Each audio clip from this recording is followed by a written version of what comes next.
I want to encourage you. Do what you want, of course, because I know that most people call misery happiness and happiness misery. So it's up to you. But I want to give you some advice to encourage you. It's up to you to take it. No problem if you don't. All right. But so last week biblical question was, are you a messenger of love or of hate? Last week biblical question. Are you a messenger of love or of hate? Amazing question, right? Yes, Jesse, that is an amazing question. And we dealt with it a little bit yesterday in the fellowship. And by the way, the fellowship was amazing. We had a speaker for the first 30 minutes or so, Jason. And I have to tell you, it was powerful, enlightening, and very interesting. So if you didn't catch yesterday's fellowship, go to rebuildingtheman.com/church. rebuildingtheman.com/church. The whole fellowship was amazing, but his talk started it off, and it was really amazing. A man who was working on himself.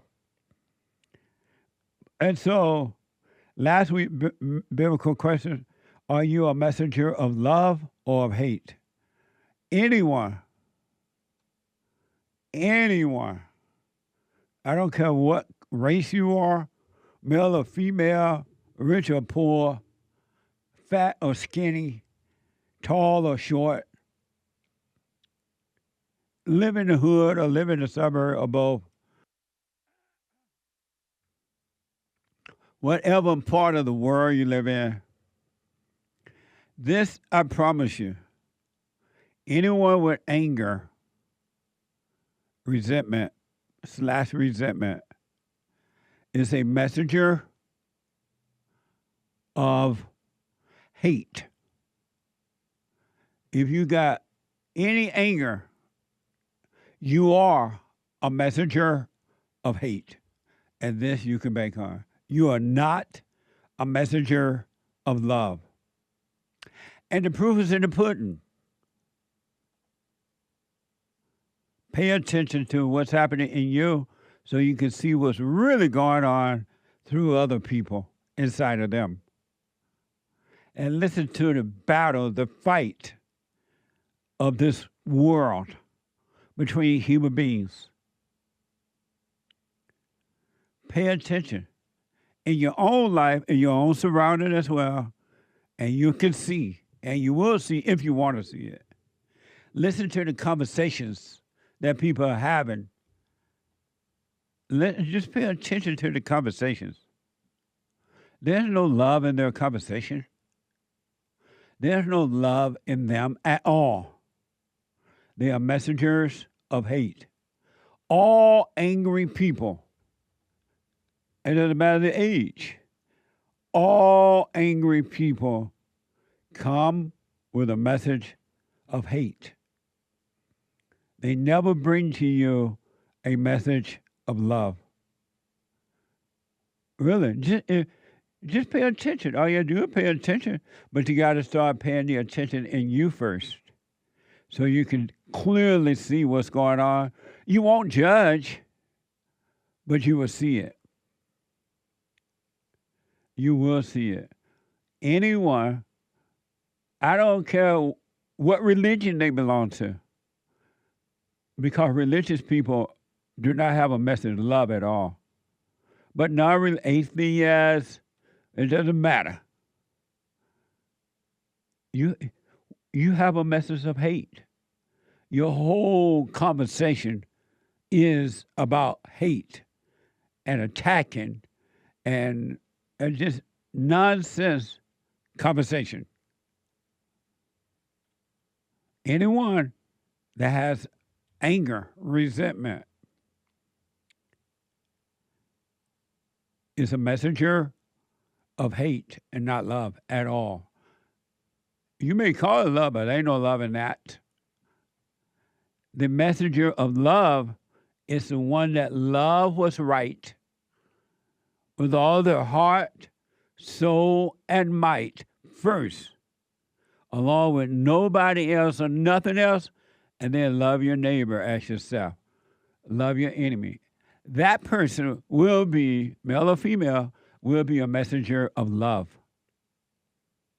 There's no gray area. There's no in between. And that's just reality. So check yourself and be honest with yourself, even if you don't speak it out loud, you think other people don't know it. But if you got anger and resentment, you're a messenger of hate. If you have overcome evil with good, you can't help but be a messenger of love. And a messenger of love have completely given up judging him or herself or anyone else. Really? Amazing, huh? Yes, Jesse, that is amazing. So that's for those who want to overcome.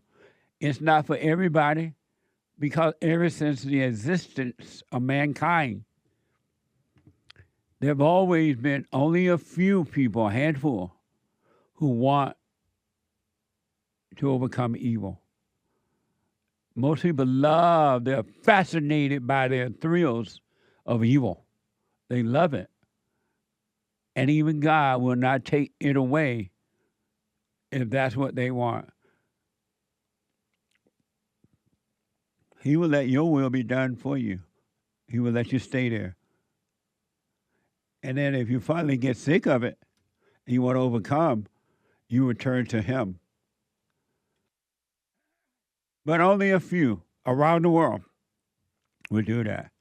Okay? So that's the real response, answer to are you a messenger of love or hate? I want to give you an example of something that, according to the media, the news that happened, I guess over this weekend or sometime. And I want you to think about this.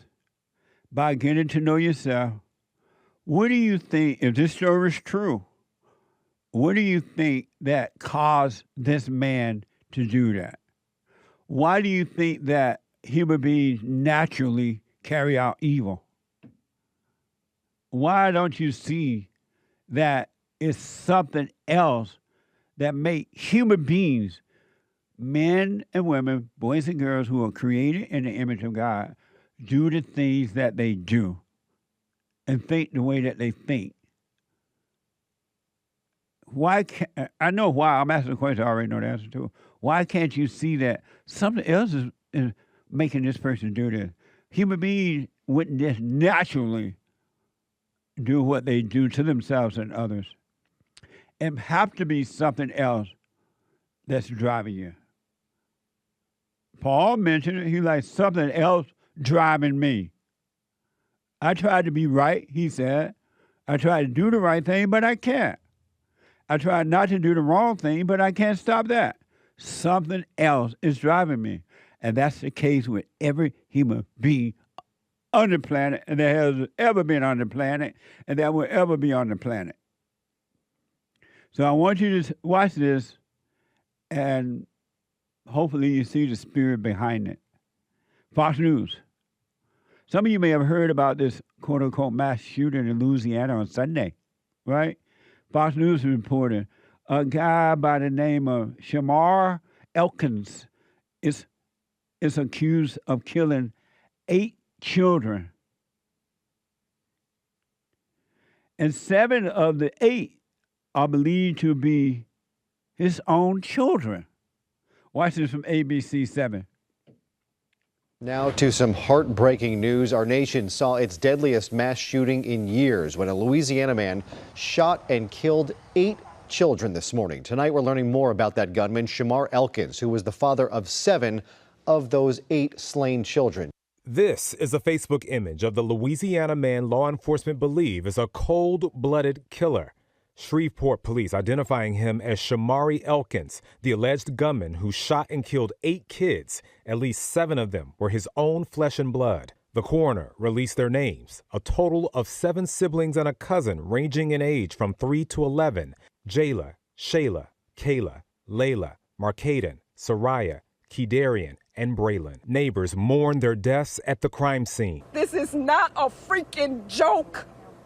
This is real, and this is the result when someone snaps. Police are still trying to determine what motivated the shooting. The attack began before sunrise when police say the suspect shot a woman at one home and then drove to another house to unleash more violence. The gray house is the house in which 7 children were located inside that were deceased. There was an additional deceased child that looked like he had tried to escape the residence out the back on the roof. Officers say a second woman was shot and is believed to be the mother of the suspect's children. Both women are now in the hospital in critical condition. Officers fired at the suspect during a chase after he carjacked the vehicle at gunpoint. Amazing. There were too many Kayla in one family, don't you think? No more. I mean, who named the children? That'd be the Layla.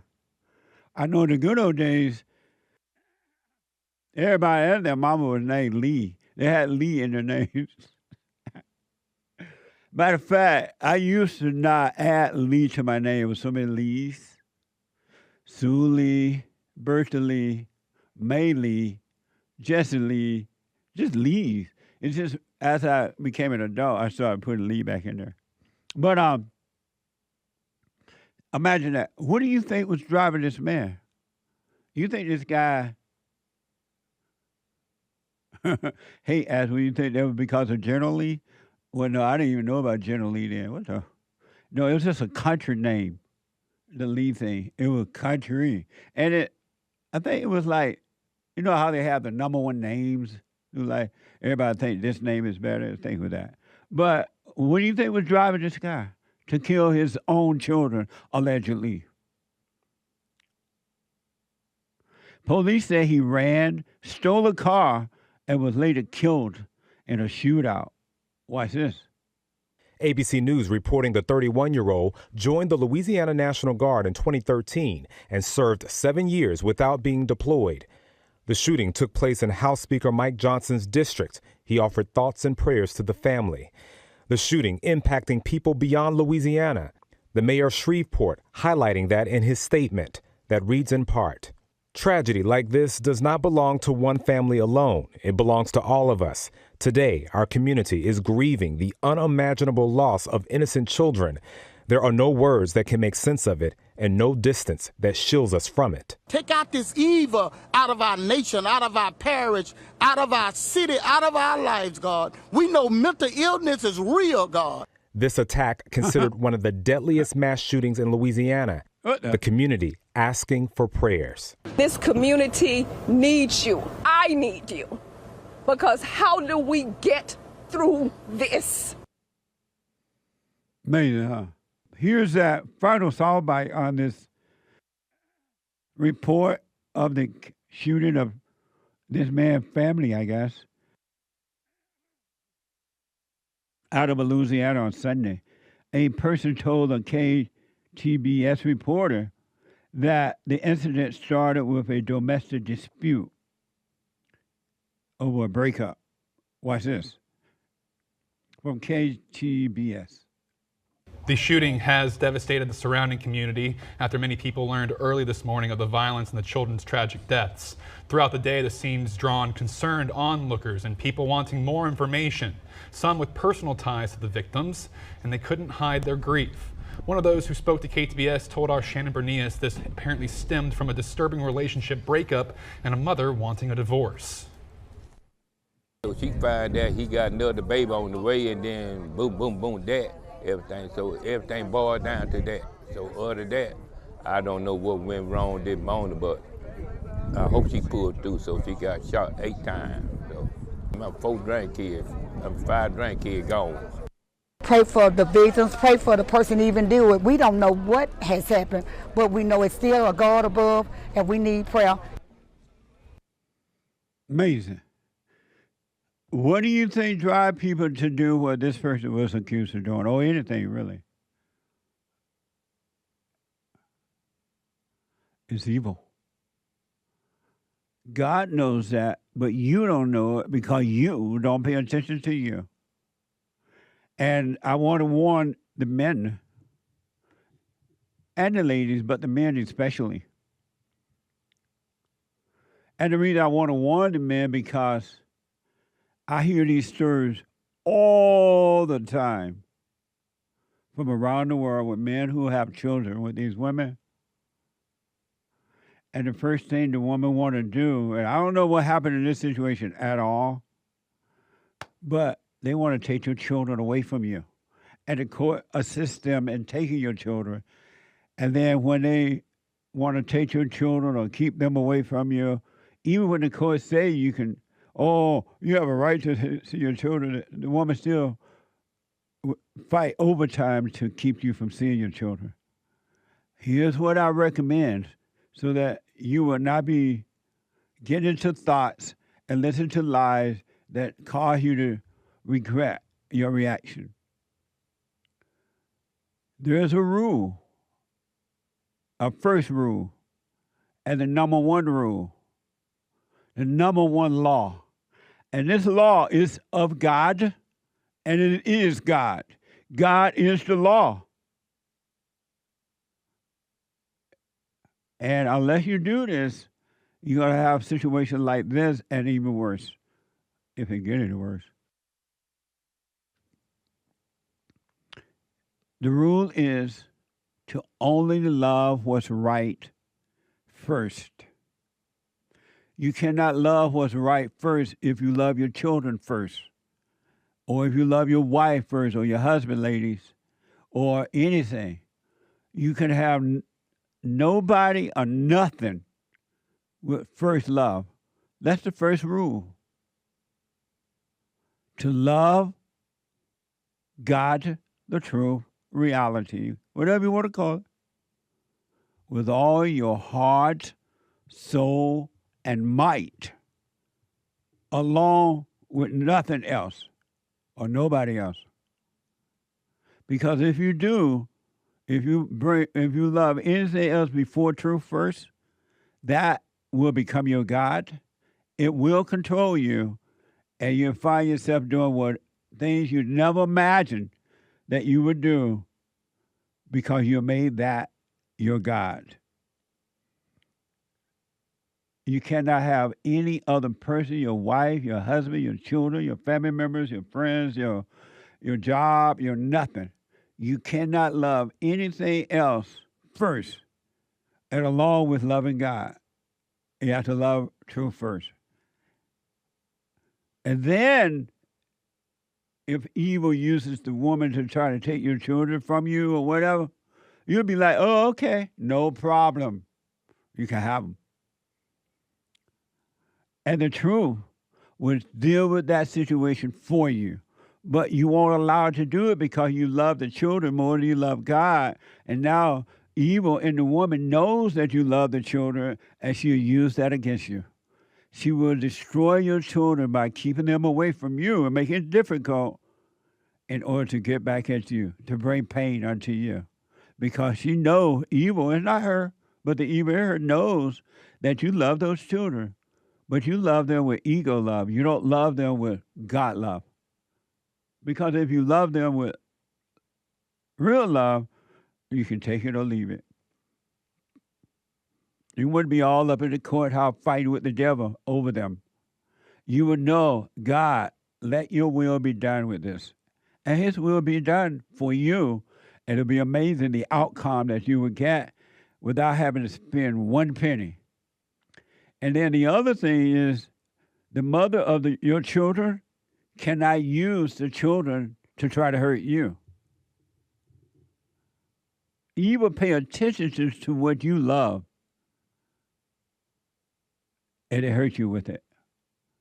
So men, do what you want, and because that love that you feel for the children, that's not love, that's hate, and you call it love. It's the same phony love you feel for your wife or anyone or anything. It's not real. Love, God is a dispassionate God. Satan is a passionate God. Small g, false God, but passionate, emotional. You got to stop loving anything before what's right. And then love your neighbor as yourself. Love your enemy. And you'll be able to walk away from that and not hating the mother of your children, because you will see that she's evil and she can't help it. It's not her, it's something else driving her. And you will stay with truth. And you'll be fine. Nothing lost, nothing gained. That's what I recommend, because this is happening far too often, where mothers are taking children away from their fathers. And this salvation is about a return to the Father. When you return back home to the Father, you're all free again because you're back home. And the devil uses the mother to turn the children from the earthly father, and in return, turning them away from their spiritual father. All around the planet. It's the same demon, same spirit, and same reaction. But do what you want with that. But I recommend you put first thing first. Let me go to Brady out of Arizona. Brady, you're on the air. Yeah, good morning, Jesse. I don't know if you saw over the weekend in Lebanon, the IDF soldier using a sledgehammer busting up the statue of Jesus Christ. No, I didn't see that. And alongside the statue on the ground, it said, "Father, forgive them. They know not what they do." Yeah, absolutely. And it's go ahead. It was very, very horrible. It was very thing to look at. It was very horrible just to look at that photo. It's all over the world right now on the internet. But the little condemnation coming back from Israel is disgusting. Why was it horrible? It was horrible for you to see this statue being torn down. Well, you got a guy taking a sledgehammer to the statue of Jesus. It was pretty disgusting. Did you say that was horrible? Yes, it was horrible and disgusting. Why horrible and disgusting?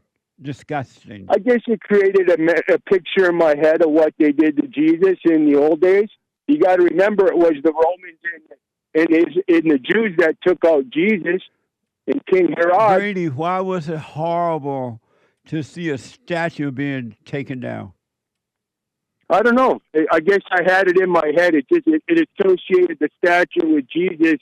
But the statue had nothing to do with again. But the statue had nothing to do with Jesus. And Jesus even said we shouldn't even make any graven images of God at all. And so it was just a statue, and you were tripping in your head. Well, okay. I mean, like, it's a statue, you know. But it's just like the picture with Trump. People reacted to that. It's just a statue. It has nothing to do with Jesus, and your overreaction to it was happening in your mind. It wasn't even reality.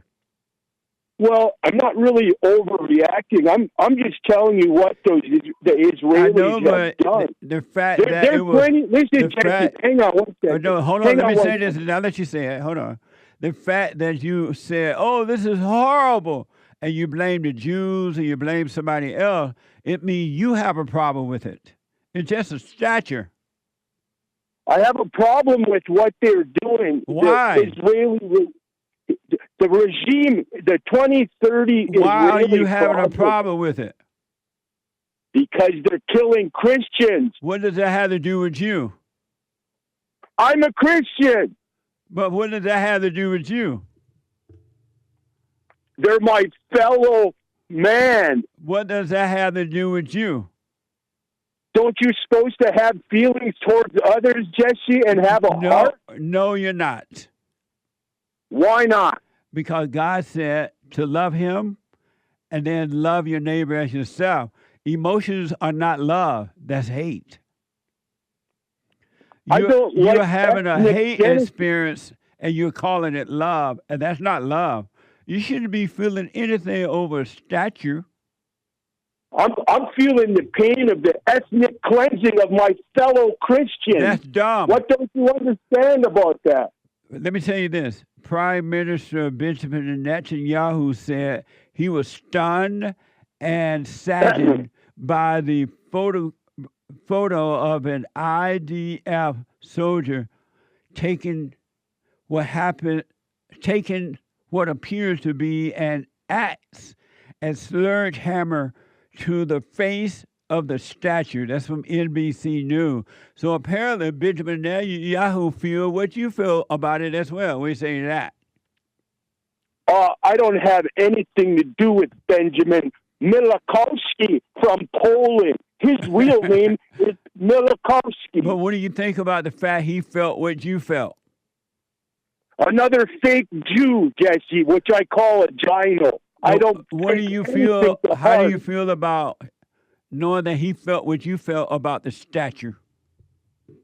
Just another lie from the Jews. Oh, okay. Do you love Benjamin Netanyahu?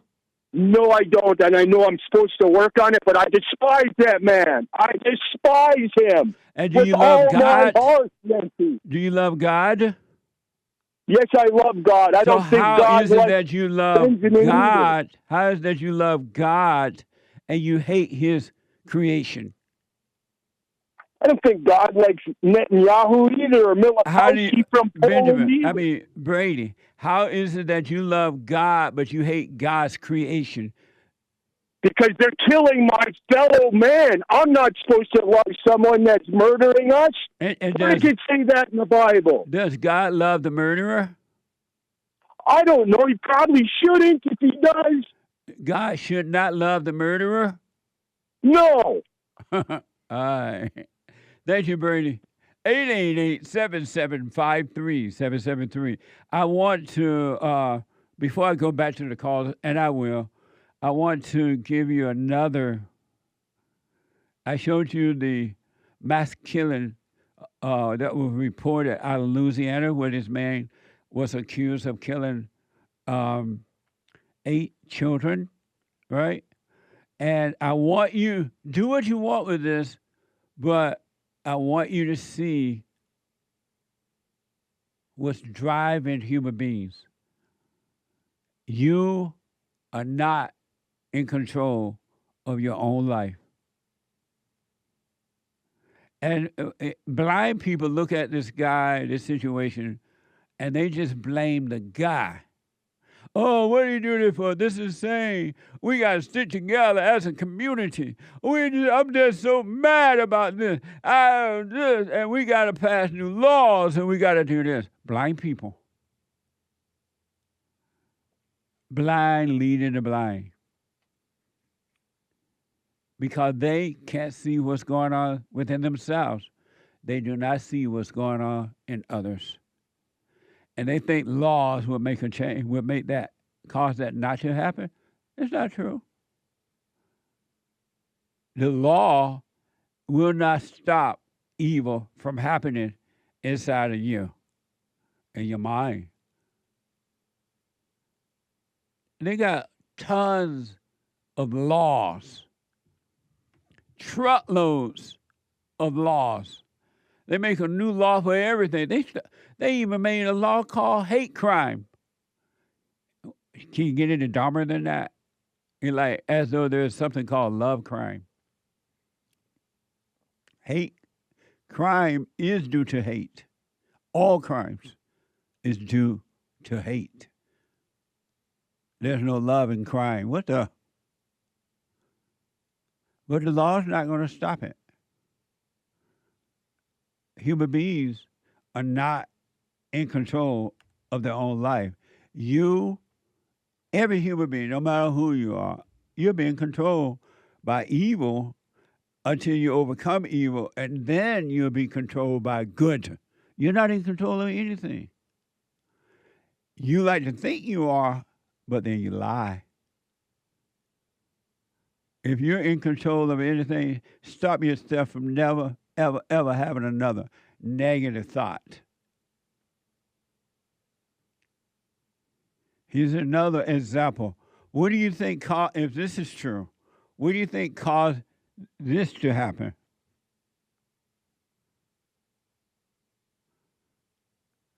People don't just wake up in the morning and decide, let me just go out and commit a crime. Let me go and hurt somebody. Let me go and hurt myself. You're not making those decisions.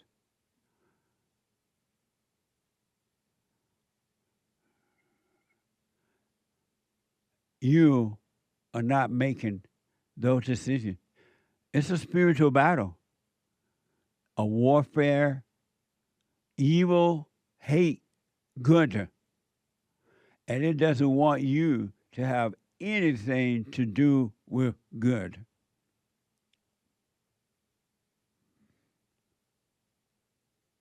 Why do you think human beings blame each other for the way they feel? Why do you think human beings do that? Because they are evil. They are messengers of hate. They are evil. They have no love. Victim mentality people. Victim mentality people are evil people. They're always blaming someone else for the way they feel. Why would you feel bad about a statue being torn down? That's just a statue. Nothing is happening to God nor his son Jesus. Nothing.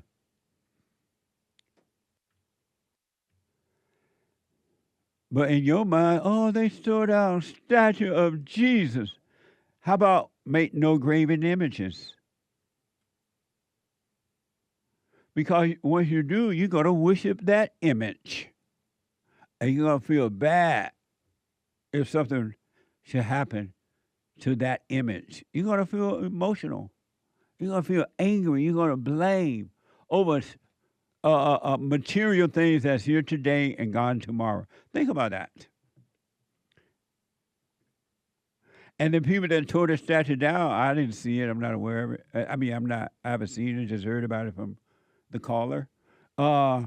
They did it because they knew you would react to it. The devil knows how to get you to react. And when he gets you to react, he has control of you. I want to know, are you capable of forgiving this person? Are you capable of forgiving this person? Anna Kepner, an 18-year-old teen at Temple Christian School in Florida, died on November 2025 aboard a Carnival.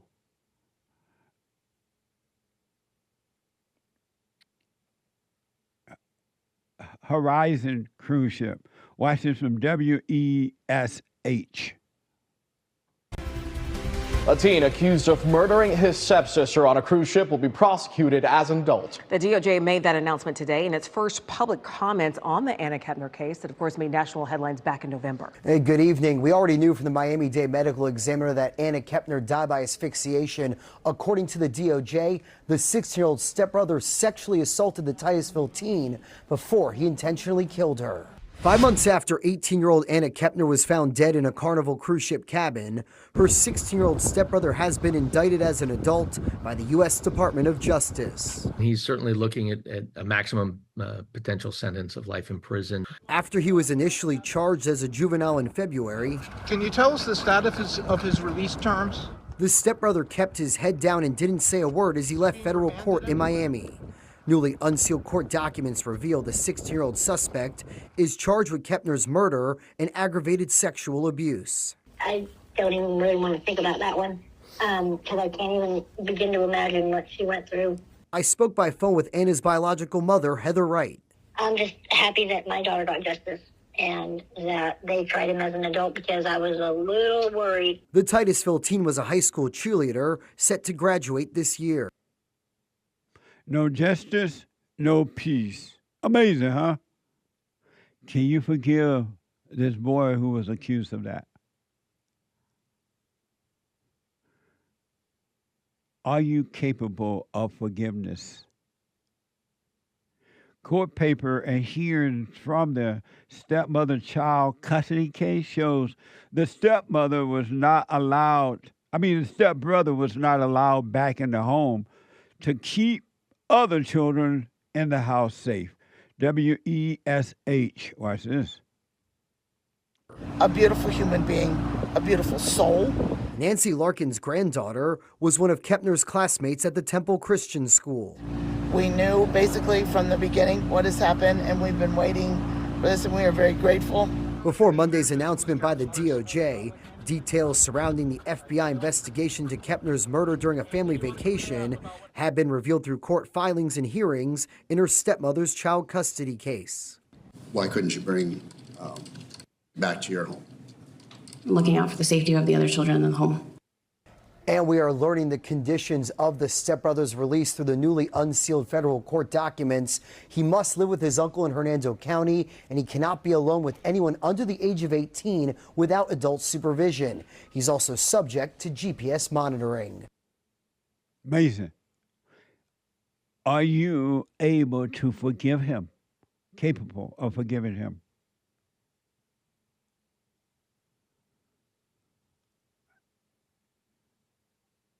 And do you think God is holding that against him?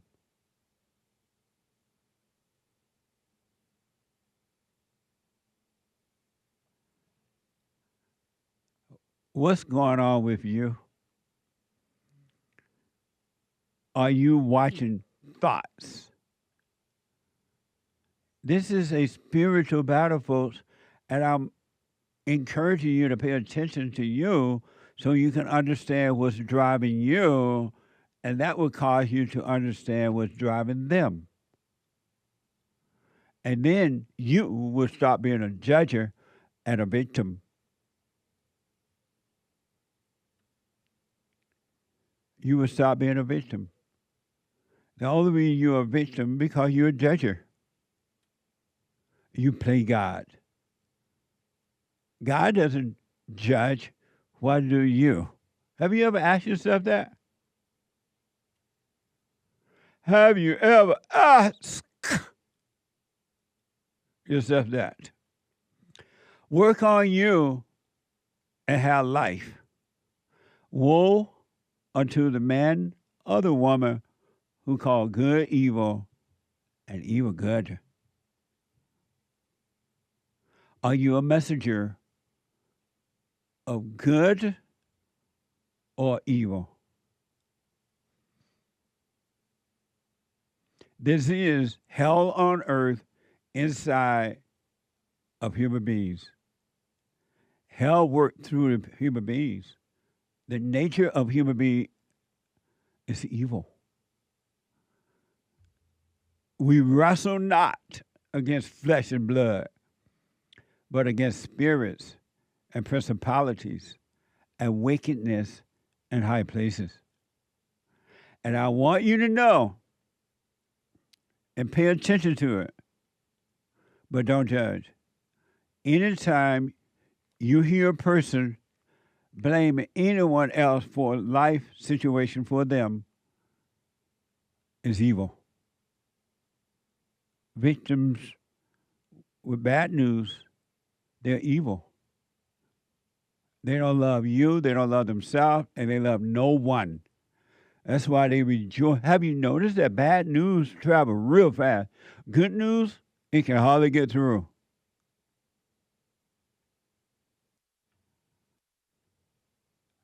It can hardly get through. Your nature, all natures are that of the devil. Human nature. That's why human beings, when they get angry, can you imagine accepting anger as good? When they get angry, they blame someone else for their anger. They don't know that it's inside of them, but they have a thrill from being angry. They have a thrill from blaming others. It's a thrill. They wake up with joy.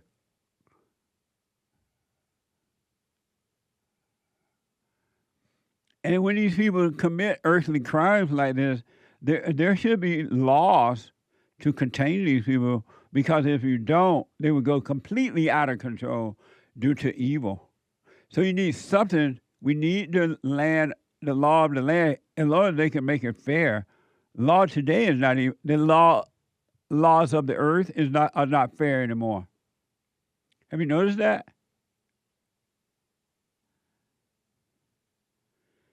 They're not fair.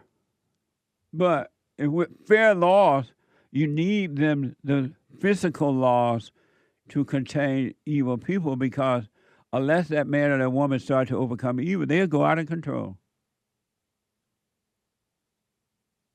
So I'm not saying they shouldn't be punished,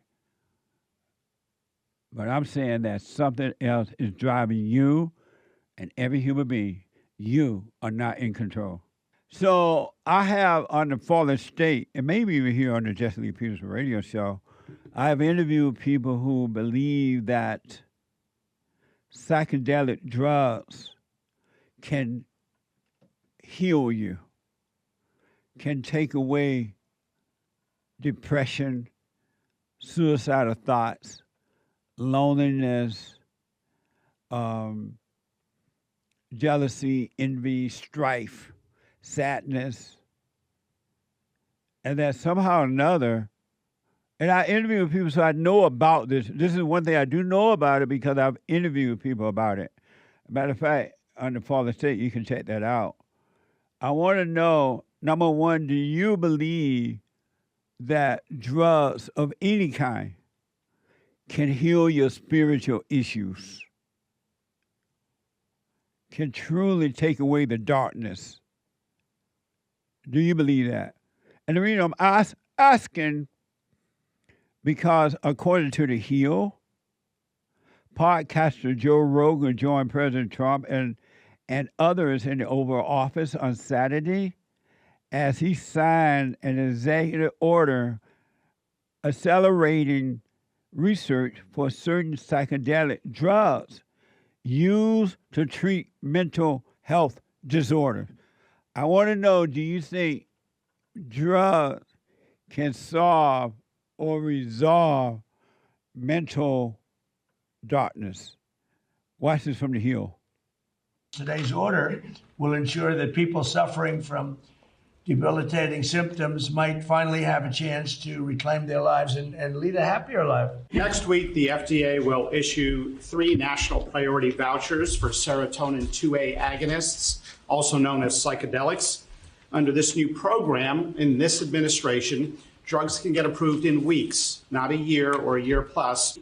This is an unmet public health need, and there are potentially promising treatments. We have a gigantic opiate problem in this country, obviously.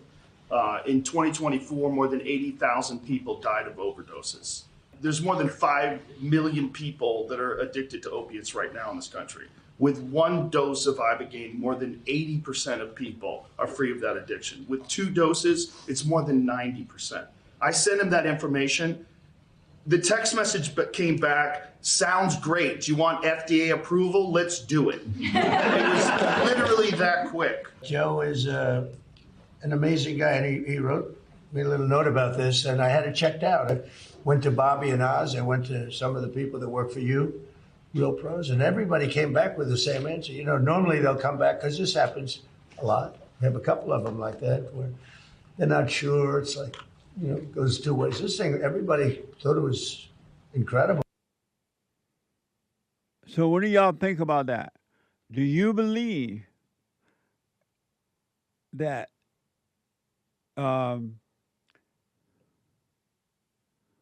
these drugs, psychiatric drugs,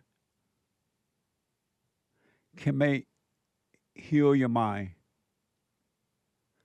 I want hate here for a minute. There, have hate come in, and then I got to ask my expert, the anchor baby, too.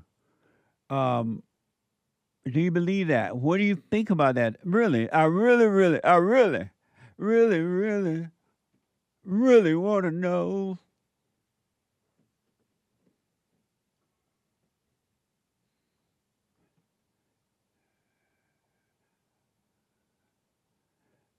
You said Trump said he doesn't have time to be depressed.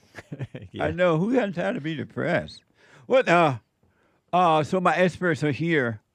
Hake from the Hake Report, Monday through Friday from 6 a.m. to 9 a.m. Pacific time. And no, the Hake Report is from 9 to 11 a.m. Pacific time. I'm 6 to 9. Hake is 9 to 11. Glad And- somebody's not on autopilot. I know. And an expert here on the Jesse Peterson show. And then over yonder, what you doing over there? When we need you over here. The Anchor Baby from 11 to 1 p.m. Monday through Thursday. And then a different time on Friday, 12 or so, Pacific time. And an expert here on the Jesse Lee Peterson show. So, Anchor Baby, I start with you.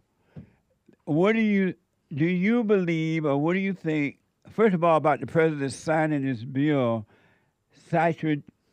what's it called? Psychedelic drugs for mental, quote unquote, illness. And do you think psychedelic drugs can solve mental illness? What do you think about the president signing that, and do you think that works? I think he did it because it'll offer some people relief. It might offer some relief or something. I don't know if it'll fix the issue. I tend to think more like him, that it's your mind. You don't have time to be depressed or something like that. So you think that psychedelic drugs will offer some relief? You mean make the people feel better?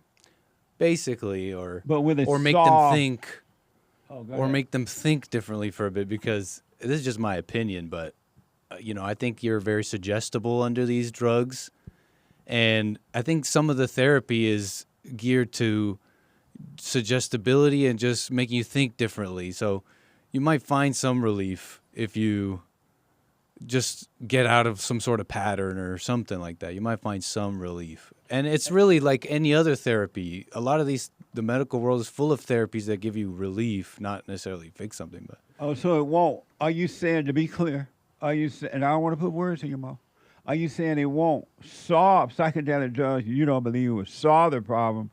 It'll just give you temporary relief? yeah, I don't think so. I don't think it'll solve the problem. And why I'm not not? sure. Why not? I don't think it just doesn't make sense to me that a psychedelic drug, in my mind, these things are like things you trip out on and you like do them recreationally or something. It just doesn't make sense to me. I've seen people go nuts on them, and I think it's because what happened to them, I saw them like in college and stuff. I think what happened to them is they became very suggestible under all these psychedelics, and they believed that they were nuts. Oh. But anyways, I just don't think it just doesn't make sense to me. But I interviewed a guy on the fatherstate.tv, and he was telling me that something like that. There's this place you can go and get psychedelic drugs, and but you have to have money, because a lot of the sports people go there and other people, and that you do get, like, your mind go and you think all is well for sure. It seems to do that.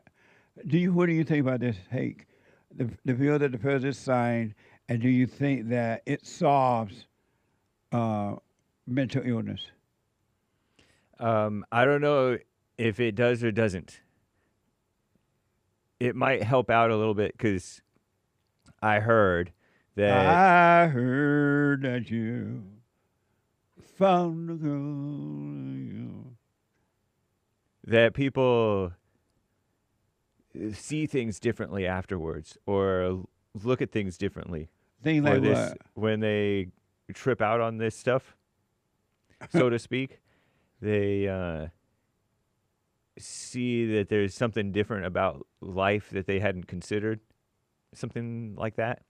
And so that causes them to see things differently, and that changes how the vicious circle of depression or whatever.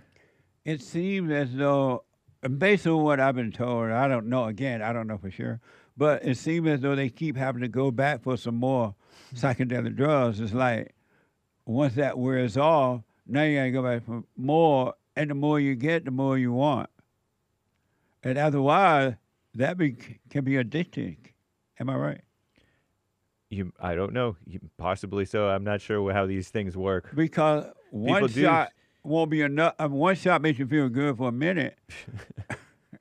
But then you go back the next day when that shot wears off. Now you need 2 shots because the thrill is not the same. And then you need 3 shots, and now you're addicted. But how about if it changes how you see the world? What would that mean? I don't know. So like you have in this experience or something, or you see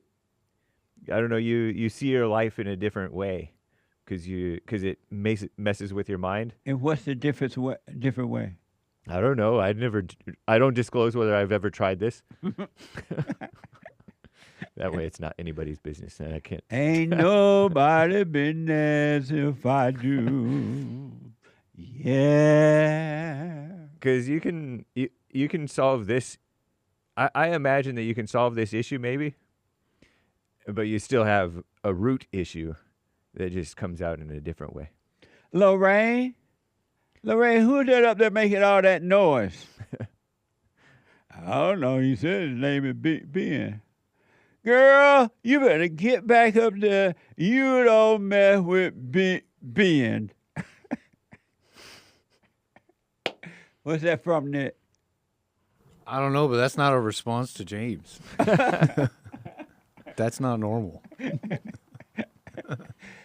I haven't seen it either. You haven't seen it? Never. Is that a Billie Holiday? Yeah. Lady Sings the Blues? Lady sings the blues. Lucky guess. She got 'em bad. She feels so sad. I think we played this out loud. The blues ain't nothing but a pain in your heart. When you got a bad start. Lorraine. No, Billie Holiday. Billie Holiday? Yes. You gonna let my arm fall off here? Amazing movie. It sounds interested already, right? No. Nick, you went to college? For a semester. Really? What? And I was like, what am I doing? I was doing like Greek and stuff. I'm like, why am I doing this? So let me ask, and then I asked, hey, did I take some calls on this? People are calling in about it. It's called university in Canada. Yeah, I heard the guy said yesterday he went to a university. The young man yesterday for the meeting.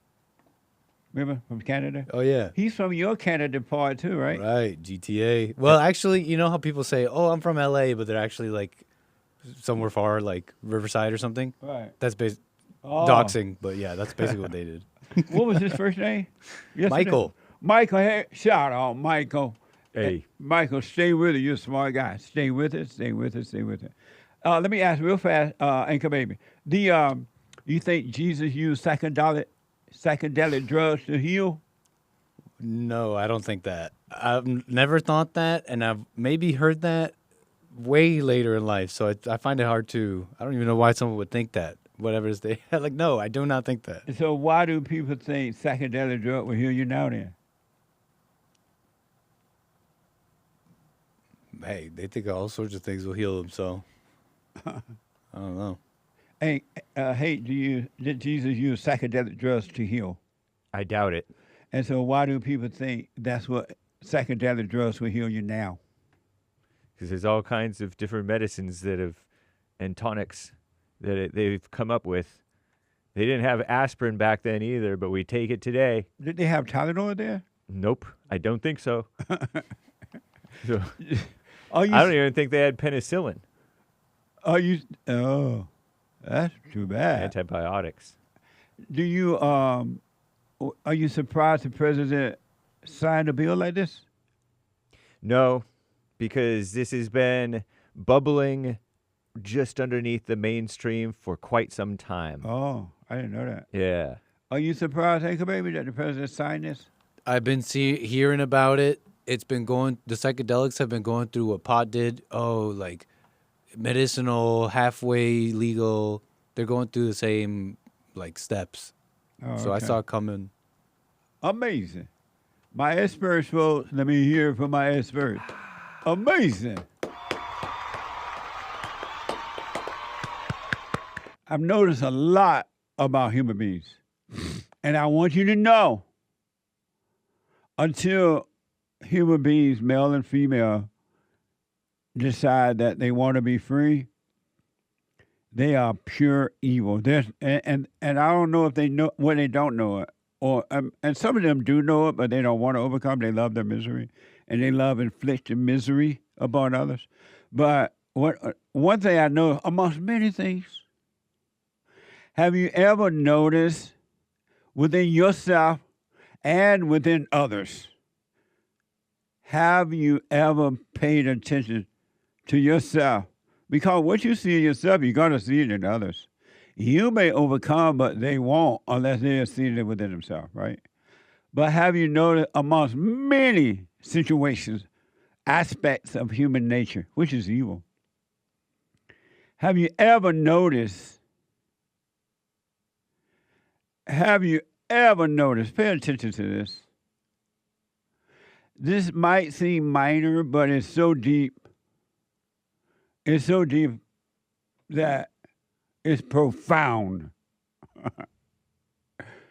Profound. Big word for me. I'm black. You black. That's a white word. Profound. That's so profound.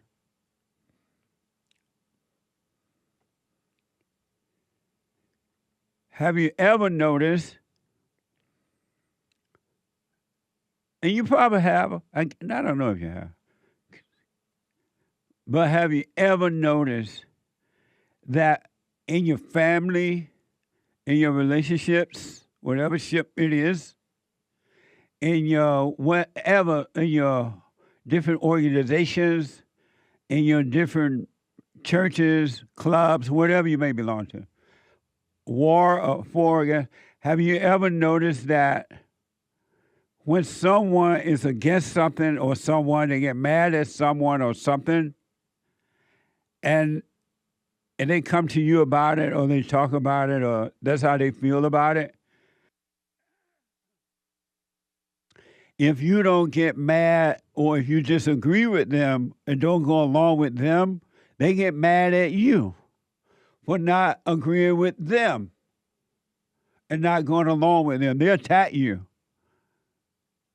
An angry person will attack someone else if you're not angry at their cause along with them. Have you ever noticed that? For an example, when mothers hate children's fathers, the mother get angry at the children and want to destroy the children because the children love their fathers. Or, a good example is this conflict over in Iran right now with the United States, Israel, and Iran. If you're neither for or against, or if you're for or whatever, and whatever the other person feel or people feel, they get mad at you if you disagree with them, and they attack you. They get mad. They don't just say, "Oh, okay, you have whatever you want to believe, that's on you," but I see it this way. But they attack you. If you don't hate on the Republican conservative side, if you don't hate the Democrats, the Christians and the conservative will get mad at you. And on the Democratic side, if you don't hate the Republicans and the Christians and conservative, whatever, this or that, they get mad. Both sides get mad at each other. Have you ever paid attention about yourself? Do you get angry at someone just because they disagree with you, or not mad, or just liking what you dislike, or liking what you like? Have you ever done that, Acre Baby? Never in my life, ever. Why are you laughing? So you never been angry at anyone because they disagree with you, as long as you've been on this planet? No, I'm lying. Oh, you are? I was lying. Oh, okay. And why would you have you ever wondered, why do I get mad just because they don't agree with me about whatever issue? I mean, I Have you usually ever don't wondered care. about that? I mean, I usually don't care, but you're making me think of some instances. I'm like, what? I just told you that was bad. Like, what don't you get about that? Isn't that amazing? Hey, I got to ask the white guy. So did you ever question yourself about and really look at the fact that you are judging a person just because they want to agree with you, or they won't dislike whomever or whatever you dislike? For sure. That's why I let it go. That's why what now? That's why I let it go. Meaning what? Well, because I just saw that I was wrong. But yes, I have reflected on such a thing. And that's like really prevalent in the world today. It more so than I ever seen it. Isn't that amazing? Let James in. But yes, that is amazing. Human nature is evil because it's of their father, the devil. Hake is here. Hake. Hey. Have you ever noticed within yourself that since you've been on the planet, have you ever gotten angry at a group of people or anyone because they didn't agree with you? Or they didn't dislike the persons or things that you disliked? Yeah, I think so. You're not sure? I've seen it in other people more than I've seen it in myself. You're pointing the finger at everybody else but you. Because I'm not as guilty. Maybe. But have you paying attention to that this group get mad at, they could be in the same group. Yeah. But if you don't get mad at what they're mad, their cause or whatever, then they get mad at you for not agreeing with them. Right. Isn't that amazing? Uh-huh. Don't you find that interesting, or is it just me? I do. I call it communism, but I've realized that communism is human nature and everybody's communist. You know how communists That's kind of true. force each other to agree? Even the people on the so-called right, Christian, conservative, Republican, they're communist. Right. Because if you don't go along with them, you become the enemy, and they attack. And communism is about controlling. Yeah. And so it's that way on both sides. Isn't that amazing? Ain't baby, or it's just me? No, I see that too. To some degree. To what? To some degree.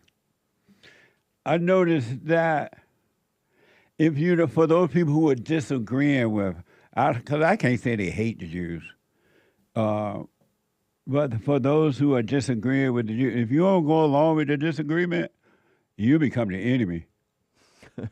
And they make up stories. You can pay. Right. They can't even imagine that you are a free thinker and you're doing what you want to do. Reminds me of the blacks. You're getting paid by the white man. Yes, I'm going to use that one too. All for the last 30 years or so, I've been telling white people to speak up because they're going to be destroyed if they didn't. And they didn't speak up. And the black people like, you getting paid from the white man. I'm like, they used to say it so much I would give out my office phone number, my donation line so they can pay me. But they can't believe that you can be one. You can be an independent, free-thinking person on the earth. Why is that? ASSUME. Why is that? They can't believe that it's possible that you could be free and not go along with the crowd at all. They just got you judged. And when someone's got you judged like that, you can't really change their mind. And I know that they can't believe that you could be a free, independent person right here on earth because they are not free within themselves. That's what it is. And what you think you're right. Right. So they think that they're thinking right, and they can't imagine that there's any other way to see the world. Right. Even if you are wrong, or they are wrong. Every fallen person thinks that they're right. What a mess. This is hell on earth. There's such a temptation to try and have an opinion too, but Yeah. All I keep seeing is how, there's a lot of things we don't know. Gotta have some humility. And if you don't have an opinion about it, they really go after you. I challenge you, just give it a good try in all sincerity in your own personal life. Neither agree or disagree and see what happens. I saw this from Tucker Carlson's show last night. And he did a segment on husbands and their wives. And this is typical in every household, every marriage family. Not Tucker, but Jesse Water, my bad. Jesse Waters last night on Fox News. Amazing show about it, by the way. And this was so deep, I'm like, oh my God, I never seen anyone make this so clear. This is happening in every marriage, unless the husband and the wife are working on themselves. It started out that way, but they're working on themselves to overcome evil, return to good. Then this ends, and it get right, and it works without effort. But Jesse Water did a segment on husbands and wives. And this particular one is in politics, but it's the same thing. Here's the first segment. Here's the first soundbite on from Jesse Waters on primetime on Gavin Newsom, the governor of California, and his wife. Watch this. The Democrats have a spouse problem. Politics is like dating. Before taking it to the next level, voters want to make sure they have the right guy. It's easy to fall for the total package. I mean, good hair, well-spoken, picks up the check.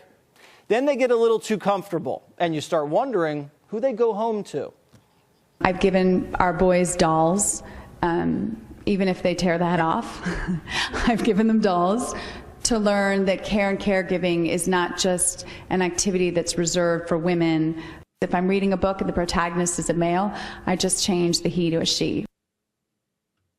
That's Gavin Newsom's wife, according to a report. She gave the boys dolls, even if they tear their heads off, because boys don't want dolls. And she changed, if in the book it says she changed it to she. And the husband can't do nothing about it.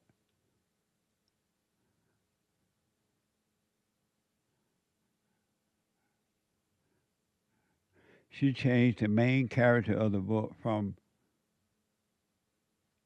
he to she, male to female. This is what's happening in the world. Why are you still of the world? Why are you still in the world, but not just be in it, but not of it? Why you still do what the world does? There's a higher power, and he cares for you.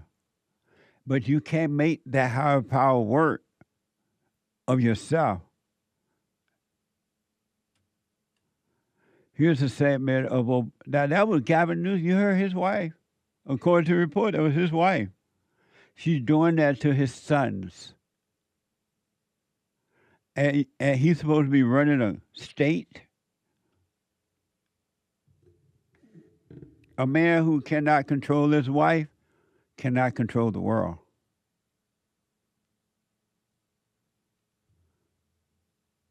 Now you still want to be taking sides and fighting against one another? Why don't you get off the battlefield? Why do you have to take a side? And why do you get mad at others when they don't take your side and agree with you? They got to be mad at the same people you're mad at. And you're mad at them for not being mad, and then you call yourself good. You're evil. Here's Obama's wife. Obama and his wife. A first lady will tell you everything you need to know about the candidate. The top of the article would be she was wearing, not my education, not my, not my professional career, but it started with appearance. would you be attracted to a guy who's not financially sound when you meet him?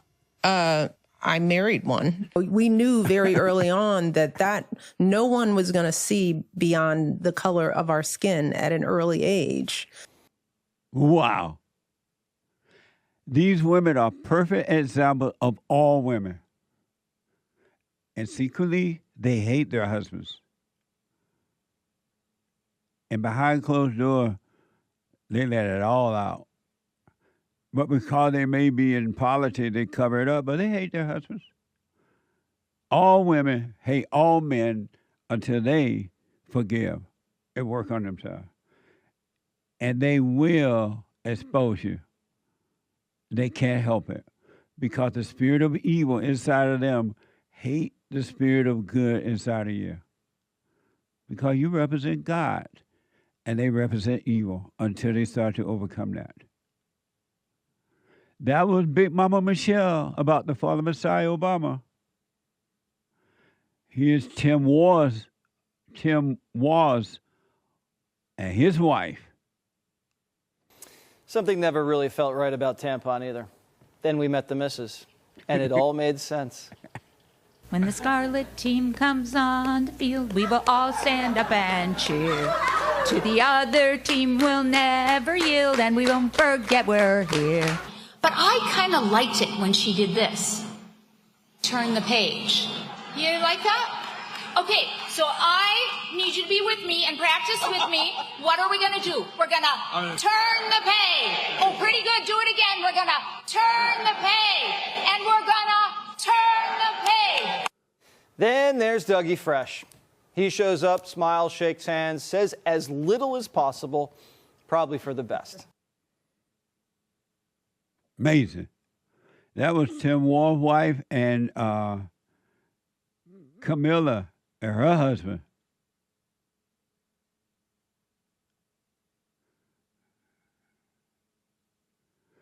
Tim Wall's wife is that like she is everyone's mama. And he's standing there grinning and bearing it. Now do you see why you got to come out of the world? Don't do as the world do anymore. We all are born into the bad situation with our mothers. Every human being, male and female. But you can overcome. And you're going to go through some bad stuff until you really, really can find your way out of the hole. This is profound to me. So that was Tim Walsh and Camilla Harris. Tim Wall's wife and Ducky Free. His name Ducky Free? His name is, I think he was giving it a nickname. Oh. I think it's Doug. Oh, Doug. Camilla husband. Douglas Emhoff. Oh, okay. And here is,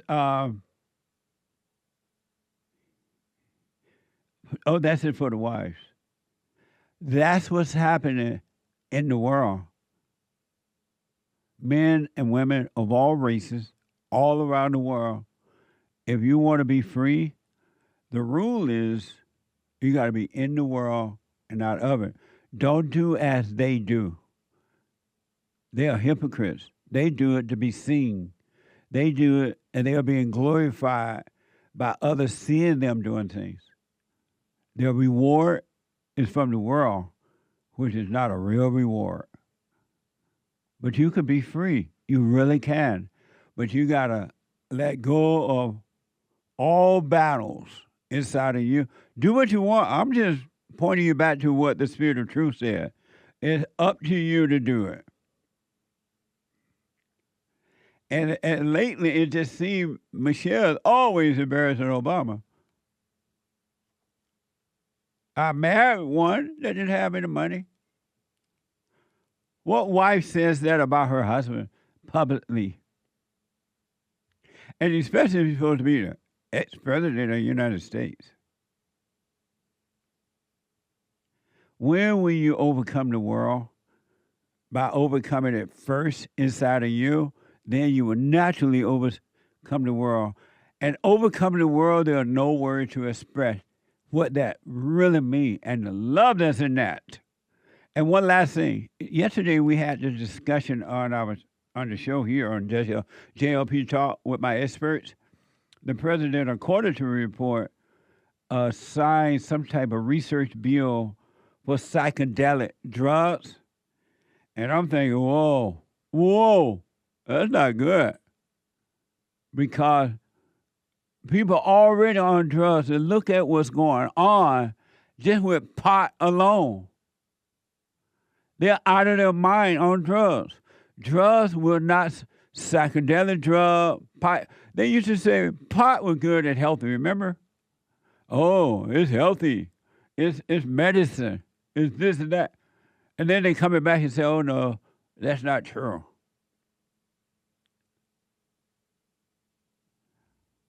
They say, oh, no, it's not true.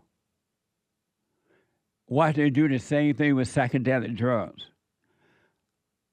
Nothing physical or anyone physical, nothing, nobody can solve spiritual problems. Taking psychedelic drugs and being on a trip for a minute is not setting you free from evil. You just feel good. It feels like everything is fine because you're being delusional. It's not real. And when you come down off it, you realize everything is still the same. What the? And so, as a result of this discussion about psychedelic drug being approved or research or whatever they're doing, Jesse Waters sent his guy out into the street, and he had a conversation with people who are on pot. I want you to look at, this is so sad. When I say sad, it's just, this is what the world offers you, and this is what you fall for until you take control of your own life. So Jesse Waters sent someone out on the street to interview a few smokers yesterday from prime time. Yesterday, 420, right? Watch this from prime time. Happy 420! Happy 420, people. Yeah, that's that good 420! Happy holidays. How high are you right now? Very, very high. On a scale from 1 to 10? 32. High as hell. To a point where I can't even stand. What's the craziest thing to have happened to you while you were smoking? I stopped at a stop sign and waited for it to turn green. I got in my car and I expected to drive to my sister's house. But when I looked up, I was halfway to California. I went to a really nice omakase in Philly with my boyfriend, and tell me why, I thought I went blind. How long were you blind for? Like 10 minutes. My eyes were just closed. Is someone here? I can't see you because I'm blind.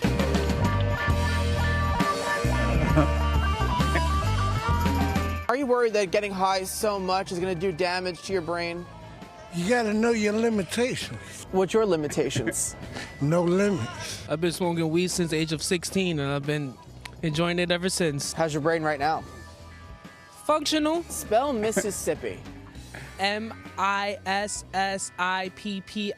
No. It's been damaged. There's no going back. There's no going back. We're not going back. Oh, this is what the world offer you.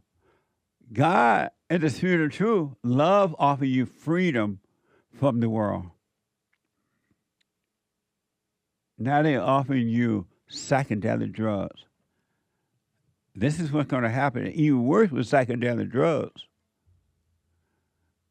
Freedom does not come from the world.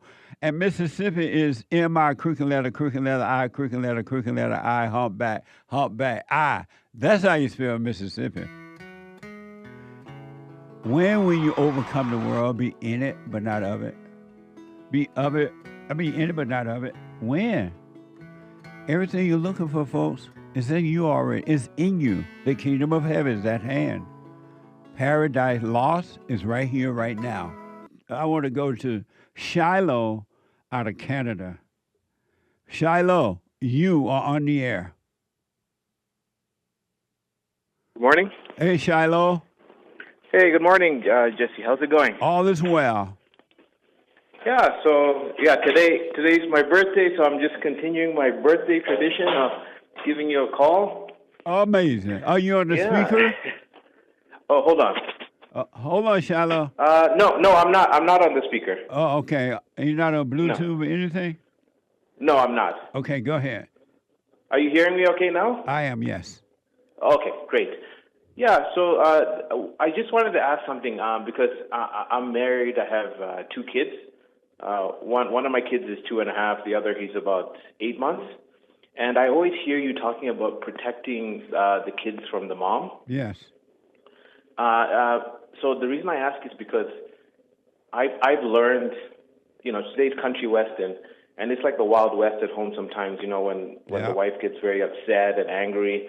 And I've just learned to kind of just let it pass and, not engage. And then she just gets even more frustrated. Yeah. And one thing that she does when she's upset is she's Mexican, so she'll speak Spanish to my son. So we'll be having dinner, and she'll be like, and it's just her way of, kind of separating us. Yeah. Right. She's gotten better at it, but stuff like that makes me wonder, like, what can I do to protect the kids, right? Because I can already kind of see when she's angry, trying to separate them, right? So when you see that happening, right there, stop her. Don't talk. Don't speak to my son right there at the dinner table. You stop and don't speak to my son in Spanish.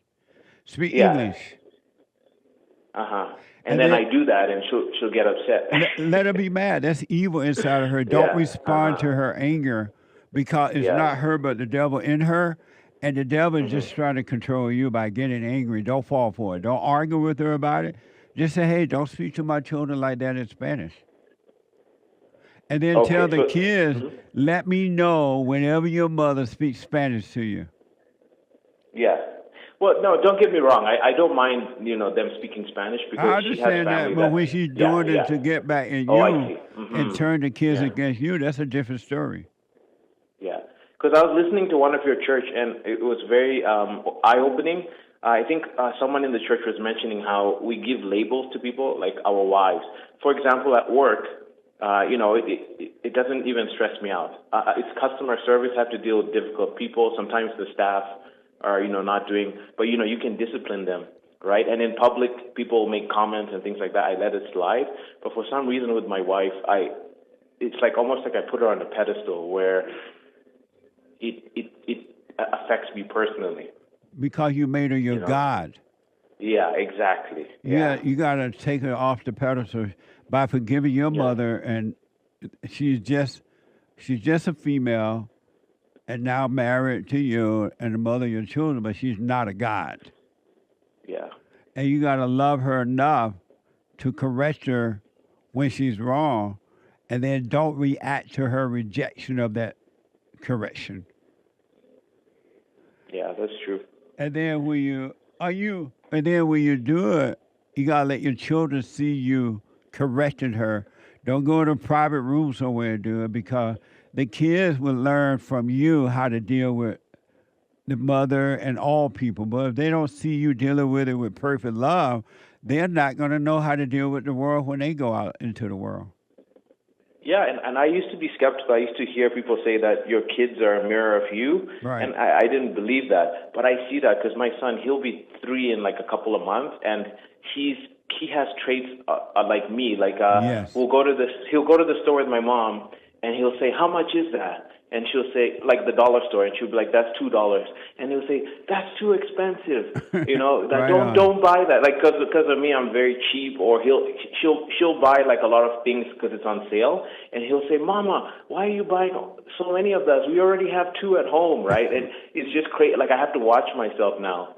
I love that, man. To be an example, because it's like, oh my, he's really imitating me, especially me. And I kind of get a vibe that my wife's a little kind of jealous that he's emulating me more. Yeah. Your son will become your wife bitter enemy because he loved the father.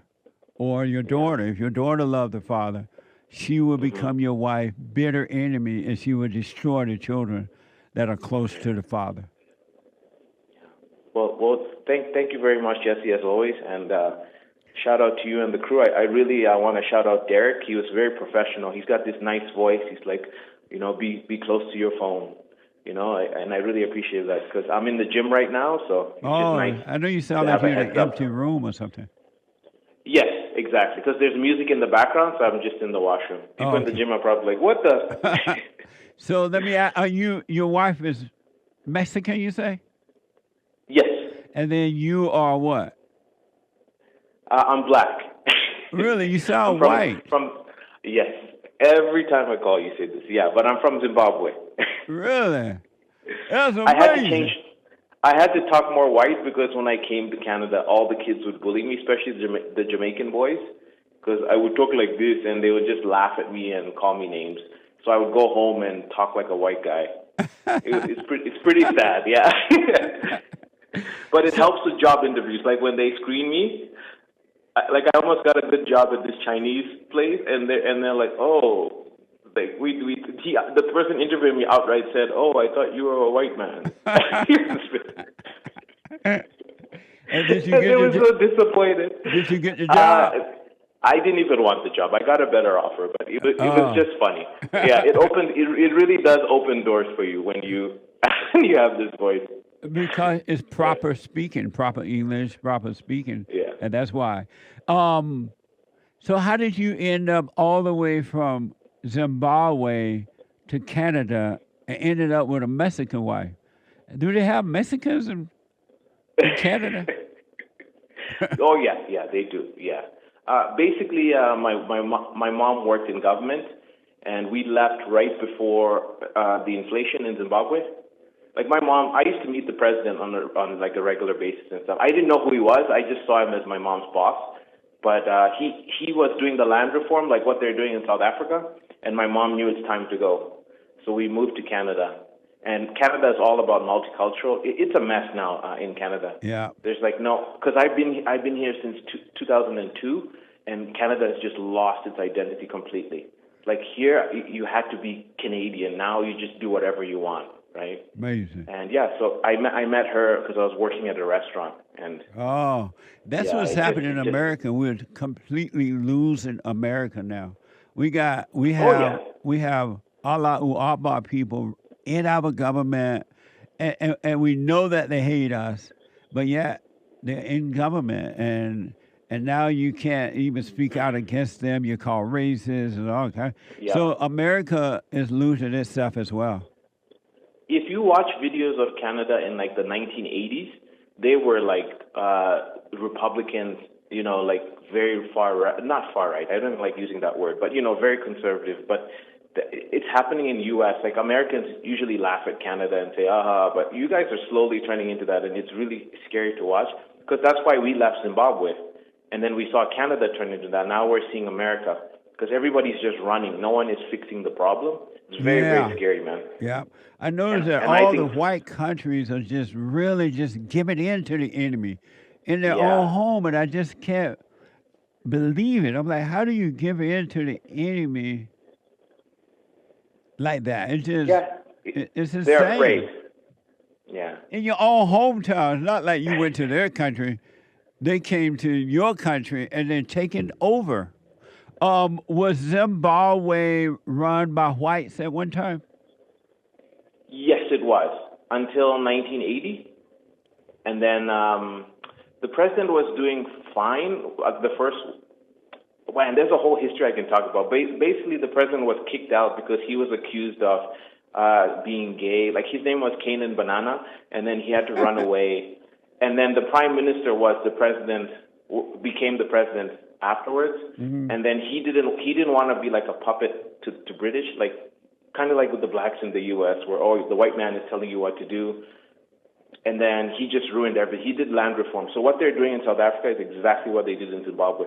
The only difference was the Western countries had more sense back then. You guys weren't as radical. So you guys threw a bunch of sanctions on us. You didn't trade. But it feels like it's being encouraged in South Africa. The whole black-centric movement and stuff kicked the white man out. Yeah. But back then, Zimbabwe, I think he did that too early. If he had done the same thing now, he would be revered. Kind of like Nelson Mandela. Like, people think he's a saint, but he was actually like a terrorist. Yep. But yeah, we can. I can go on and on about African history. Oh yeah, he led like People don't know this. They just think he went to jail because, he got pulled over for, like speeding, and all of a sudden he went to jail. Like, people don't know the real history, and it's sad. Amazing. I'm being told that Zimbabwe was run by whites, minority government before 1980, when it was known as Rhodesia. That's for exactly. brave. Yeah. So did Zimbabwe bring the whites back recently? Was that the area where they were running out of food and everything because the white farmer was thrown out? Yes, pretty much. Yeah, it was a very big mistake. Yeah, because they replaced white people with cronies, people who had no knowledge. So they were just having parties and they didn't know what the heck they were doing. Amazing. Right? Yeah. And so the president that threw them out was black? Yes, but he's dead now. He did. And yeah, the president right now, he was like a war criminal. He would raid his opponents, intimidate them, and things like that. He's a very, very evil man, and now he's running. Yeah, it's a mess, man. That's amazing. So what's going to happen now that Canada's going downhill like that and America's going downhill like that? What's going to happen? I have no idea, man. I don't know. Like in 50 years from now, it's crazy, man. Like I can't overstate how the demographics have just changed so much, man. Yeah. Yeah. We had some visitors. It's like there are no white people. They're all gone. It's just like Indian, Chinese. It's crazy. Even right now, the government, I don't know if you heard about it in Canada, people, like let's say you voted for a Republican and then they just switch to Democrat without a special election. They just make a deal with the president and say, okay, that's what's happening in Canada. And now our prime minister has a majority government. And Canadians are always, criticizing the U.S., saying, you guys don't care about democracy, Trump is a dictator. And they're literally, pulling a page from, like the CCP or something. They're such hypocrites. They don't really care about, it's just about their team winning, even if it means destroying their country. It's very, very strange, man. What a mess. Yeah. So happy birthday, man. How old are you today? 36. Wow, happy birthday. Yeah, man.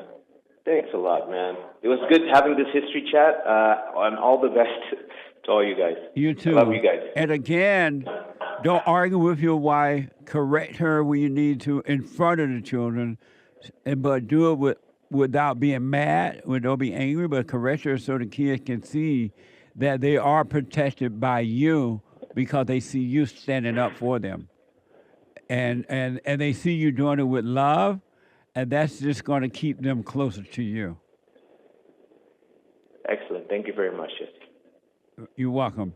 Oh, man, you stay with us, and thanks for the history lesson, dude. That was amazing. It really was no amazing. Problem. Anytime. All right, man. Happy birthday. Thank you. Bye. Bye now. So I was exercising yesterday, and then when I was on my way back to my car, there was this black lady there with her husband, and she saw me walk past. She's like, "No, I know you somewhere. I know you from somewhere. Aren't you on Instagram? You have some very interesting ideas." I'm like, "You disagree with them?" You're like, some of them. And then she was black and her husband. So she introduced me to her husband. He was with her. And so I said hello to him. And then I asked him, does your wife obey you? And he started cracking up. No. And then he said, sometimes. And I'm like, why don't you obey your husband? What's the purpose of having a husband that you're not going to obey? And she was like, well, do I have to obey him when he's wrong? I was like, but who will determine if he's wrong or not? Do you make that determination? And she said, well, do I have to not follow him sometimes. I have to tell him something. I'm like, why don't you just be quiet and let him figure it out for himself, and then he'll have it, instead of you thinking you know it's right. And then the man said, thank you. What a mess! A spiritual battle. Super. I want to get this soundbite in, And while Earl work on his, I mean, Derek is talking to Earl about his phone.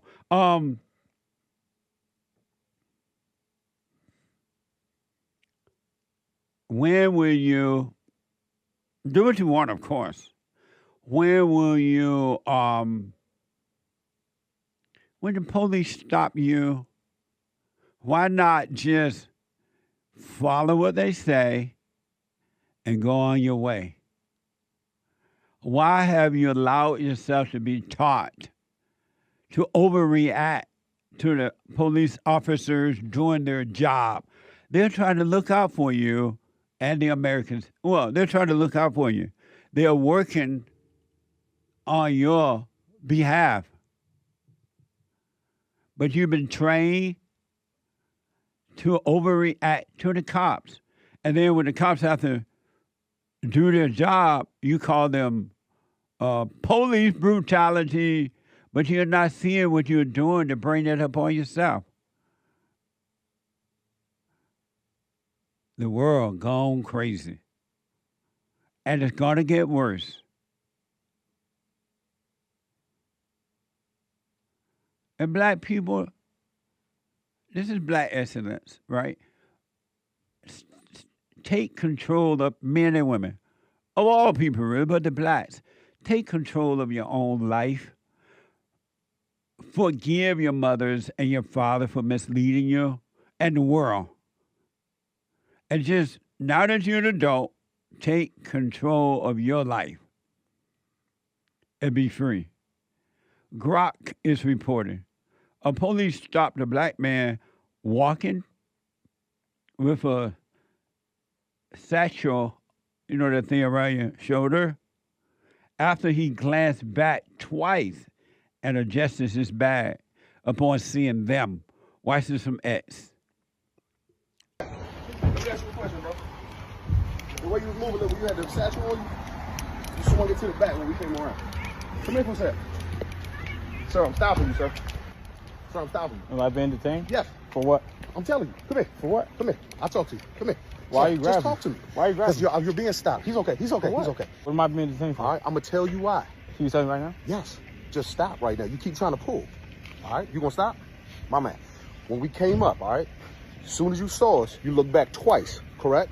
You also moved your backpack, in the, your little satchel area in the back of you, okay? So what I was going to do is pat you down for a possible weapon, okay? So with that being said, we're going to take a stop report. Sir, come here. You can't move. Stay right here, okay? What am I being detained for? I already told you. We already went over that. Suspicion of a weapon. Yes. There you go. So you don't need to move no more. You're being stopped at this point. You have an ID on you? No. You have no ID? No. Okay. You gonna give me your name, information? No. So we put a report for the report? No. So you don't want to give no information? No. Okay. Thank you.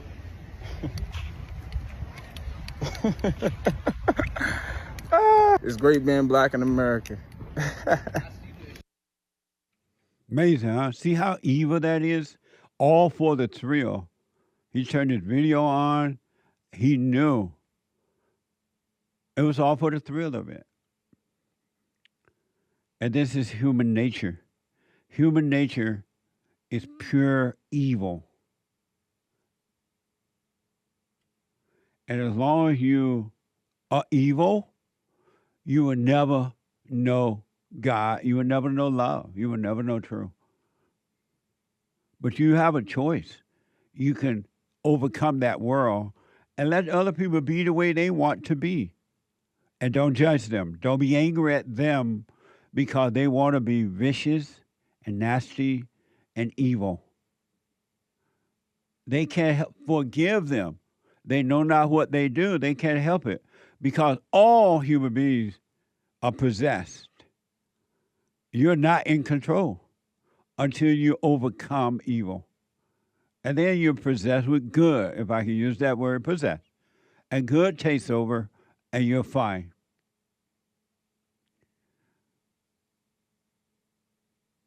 Isn't that amazing? This is what's happened in human nature. There's no good in human beings. You're not going to find any good in human beings.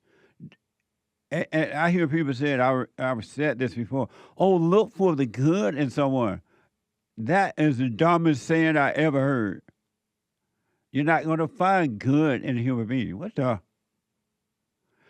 The world do not have the answer. Have you noticed that?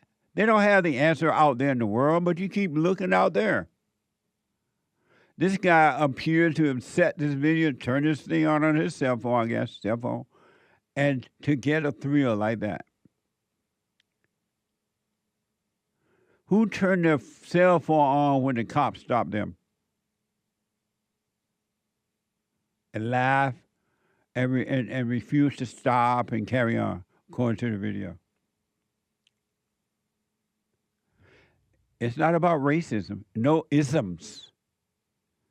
This is evil. You are evil until you overcome evil with good. 888-77. Jesse, let me go to first-time caller, Justin out of Ohio. Justin, you are on the air. Hey, Jesse, how's it going? All is well, sir. Good, good. Hey, Jesse, I'm 24 years old, and I'm currently going through a divorce. Really? There was no yep. So there was no adultery committed during the marriage. My wife chose to left me, and I had my faults during the marriage. You know, I had problems. We got married when we were 19, and we had a child. I was actually supposed to go away and be a Division I athlete, but I gave up that opportunity to stay with her in the hometown. And we had our problems, you know, we were young. We were both self-proclaimed Christians. She's Catholic, but we weren't really living in Christ. We didn't read the Bible much. You know how it is, just one of them things, just a blanket statement growing up. And now she's leaving me. I corrected those things. When she left me, I gave my life to Christ. I've never had a better relationship with Christ. I've never felt better in my life. It's like life just went full circle. I went back and made my corrections, and I corrected my wrongs. But now I just still feel like I'm in that covenant, you know. She left me. She sort of went the other route. She had another man talking to the children within 2 months, and her family, like I said, they're Catholic, but they're those stereotypical Italian soprano-style Catholics, if you will. And it's just like I'm fighting evil for my children, and you know, I want reconciliation, but I don't see that happening. I'm just wondering, you know, what to do about the covenant thing, because I still feel attached to her. I still feel like I owe her, and of course, you know, my children. What do you mean by a covenant thing? What does that mean? Well, you know, when you get married, it's a covenant before God, and now I just feel like still, you know, God wants us to be together, but I mean, I know He makes the good out of the bad, and she's just choosing wrong. Now, you know, it's not like I'm going to go get another woman. I'm choosing to be chaste. You know, I'm not gonna get another woman before marriage. I don't want to get married again, but I just still feel attached. So your question for me is what? Well, you know, what do you do about the covenant, just being attached to her, and but and so your question is, what do you do about the covenant thing? Yeah, like what should I do now? I mean, I can't. I try to pursue reconciliation. But why are you trying to get back with the devil, a woman that don't want you? What's wrong with you that you would even consider getting back with her at all? Yeah, you're right on that, Jesse. That's no, that was a question. No, you're right. No, that was a question. What was the question? What's wrong with you that you will, for 1 minute, consider getting back with someone that don't want to be with you? What's wrong with you that you wait till your time with that? I don't know the answer to that one, Jesse, but you're right. That's the right question to ask, and I need to find the answer to that. And then why do you think your marriage was a covenant with, I guess you said with God or something? Well, it's a covenant before God. You know, we made a promise. But your marriage was not from God. You married the wrong woman. You're right, Jesse. That's right. You know, so why are you calling it a covenant from God? I see what you mean. Now. No, yeah. there was a question. Well, I thought, you know, marriage was before God, but I see what you mean. You know, God didn't bring us together in the beginning. I thought that would have been God bringing us together. Why? God brings together, don't Why did separate. you think that? Well, I just think, you know, God doesn't make mistakes, which is true, but why did you think that she was from God for you? Why did you think that she was from God? Yeah, I just thought God brought us together. You know, I thought What? everything. But why did you think that? I don't know. I just thought marriage, you know, as a whole, was a godly thing. You can't find a marriage that was, especially nowadays, that was put together by God. That's why they don't work. If marriages are put together by God, you don't have to work on it. You don't have to work at it. You don't have to put anything to try to make it happen. It happens naturally. And then if it's from God, there would never be any consideration of leaving one another. You will be married until death do you part. Yeah, you're right, Jesse. I appreciate them words. You really opened my eyes because, like I said, I'm thinking, you know, I want to get back together. That's what God wants. But like you said in the beginning, maybe God just didn't even bring us together. That was me performing my will, not God's will. Right, you're doing the devil's will and not God's will. Yeah, absolutely. Yeah, you're right. These women, man, I'm no misogynist, but these women, 2026, Jesse, man, it's getting tougher out here, I'll tell you, for a young man. How old are God you? bless you, Jesse. I'm 24 years old. Have you forgiven your mother? Absolutely, yes, I have. I've forgiven my parents, the both of them. You told her? Yes. And what did you say to her? They're very emotionally immature people, so they didn't have much to say. But what did you say to her? I just told them that I'm sorry. I told them that I forgive them, and the way that I come up, you know, I explained to them that I want to apologize to my children one day because I know even myself, I have two children, 6 and 2. I explained that I know that I have at this point inflicted trauma on them and made mistakes, and I'm going to apologize to them one day. And I told them, although they didn't apologize to me, I am forgiving them, and I forgive them, and I love them. That's what you told your parents? Yes. How many children? You have 2 children? How old are they? My daughter's 5 and my son is 2. Oh, okay. Amazing. So, number one, your marriage was not put together by God. That's why it doesn't work. And then number 2, you made that woman your God, and that's why you wanted her back and all that. And you should only have one God. I would suggest do what you want. Since you left, in your mind, wish her well, and you start working on yourself to only have one God. And he'll meet all your needs. You'll be fine. No, you're 100% right, Jesse. That's what I've done. You know, in the beginning, I did put her above all else, and I sort of lost track of God. And now, you know, she left me, and I just gave my life to Christ. And like I said, it's never been better. And I realize the mistakes I made. Sometimes I just wish that she could, you know, turn her direction towards Christ as well, and we can do it for our family. Why do you wish that for her? You know, I want everybody to see the Golden Gates, and especially her, my wife, who I made these children with. And why? You know, just because I love them. If you love them, you would not wish that for them. I wouldn't wish heaven for her? Huh. Not for your wife or anybody else in the world. Why do you wish that for them? Well, I just, you know, I'd rather them go to heaven than hell. Why? Because hell's eternal burning, man. But maybe that's what they want. Why would you want something for them that they don't want for themselves? Most people love hell. They love misery. Why are you wanting them to not be in hell? That's very well said, Jesse. They're choosing their choice. You know, that was a question. That is what they want. Was a question. Why would you want anybody to go to heaven that don't want to be in heaven? Well, I personally believe that, you know, the heaven's better than hell. But you're right; they're making their own choice. But why do you want that for them? No, you're not answering that. I want that for them, you know, because I think that's better than hell. You know, heaven's better than hell. But that's what it is for you. But why do you want that for them? That's not what they want. Yeah. Yeah, you're right. Maybe it's just because I want it for myself. Amazing. I suggest you work on yourself, man, and stay out of your imagination, and don't chase that woman. Be done with her. Just don't hate her, and be done with her. Yep, I appreciate you, Jesse. I'll tell you what, you're a prophet in 2026, man. God bless you. Thank you so much. All right, stay with it. All right. Yes, sir. Thank you. You're welcome. Hake this time. Because I started with Anchor Baby first last time. When you hear the kingdom of heaven is within you, what goes through your mind? The controversy about whether that means inside the person or among and around the people.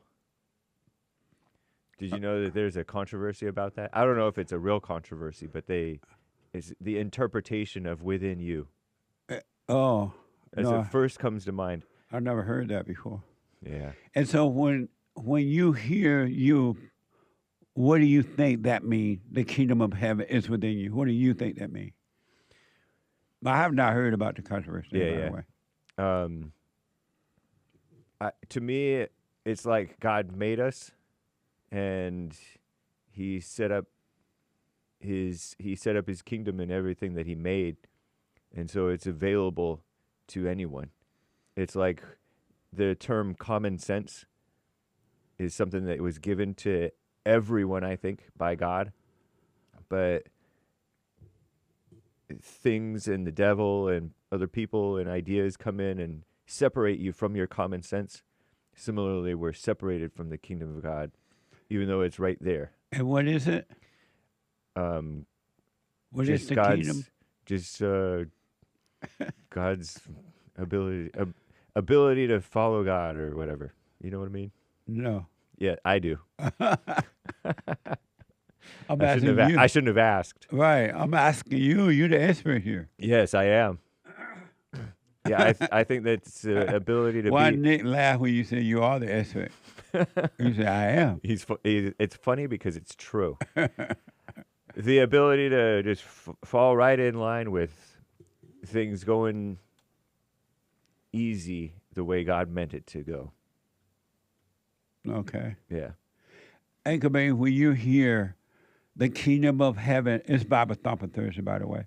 When you hear the kingdom of heaven is in you, within you, in you, what goes through your mind? About how, when I hear that, I think about first how it says it's within you, and that's clear. It's not in a book. It's not outside of you. So I think about that a lot. It's hard to describe maybe what the kingdom of heaven is. I have similar thoughts to James. And it's this thing that's held back by everything outside of you. And maybe even something in you, but that's kind of what I think about. I think about that. So when you hear the kingdom of heaven is within you, I'm sorry, I'm black and slow. I was looking for scripture that Derek is refusing to send me. Update your packet. I did, but I don't see it. Yes. Sorry, I'm trying to find it too now. It is in there? Yeah. Maybe send it again. Let's see. Oh, I see it now. Yeah, thank you, Derek. Derek talked to me in my ear. He making sure this is Kurt's scripture, not his. But so when you hear the kingdom of heaven is within you, what goes in your mind, Anchor Baby? The actual phrase, how it's within you. I think about how it's not in a book, in like teachings and stuff made by people. I think about that. And what it's do you like within us that we're And what do you think that set. kingdom is? That one's a little harder to describe. I have similar things to what James was saying, but in my mind, it's just living with God. There seems to be like a life that you're meant to live, and it's not even that specific. Like I have a purpose, but it's just imagine a life without all the things you picked up. That's the kingdom of heaven. Okay. Yes, James raised his hand like he's in the first grade. Whatever. That's a good thing. A few things popped to my mind. You know how I first thought about that controversy about, does that mean inside of the person, or does it mean in and around and among the people? Right. I think that it's both, first of all. Both what? Both inside the person and among all the people, because as the Bible says, and as the point you've made before, we are one. We're supposed to be one, and we are one. But we are children of the Father. We are joint heirs with the King. We are one in Christ, like they say. We are children of the Father.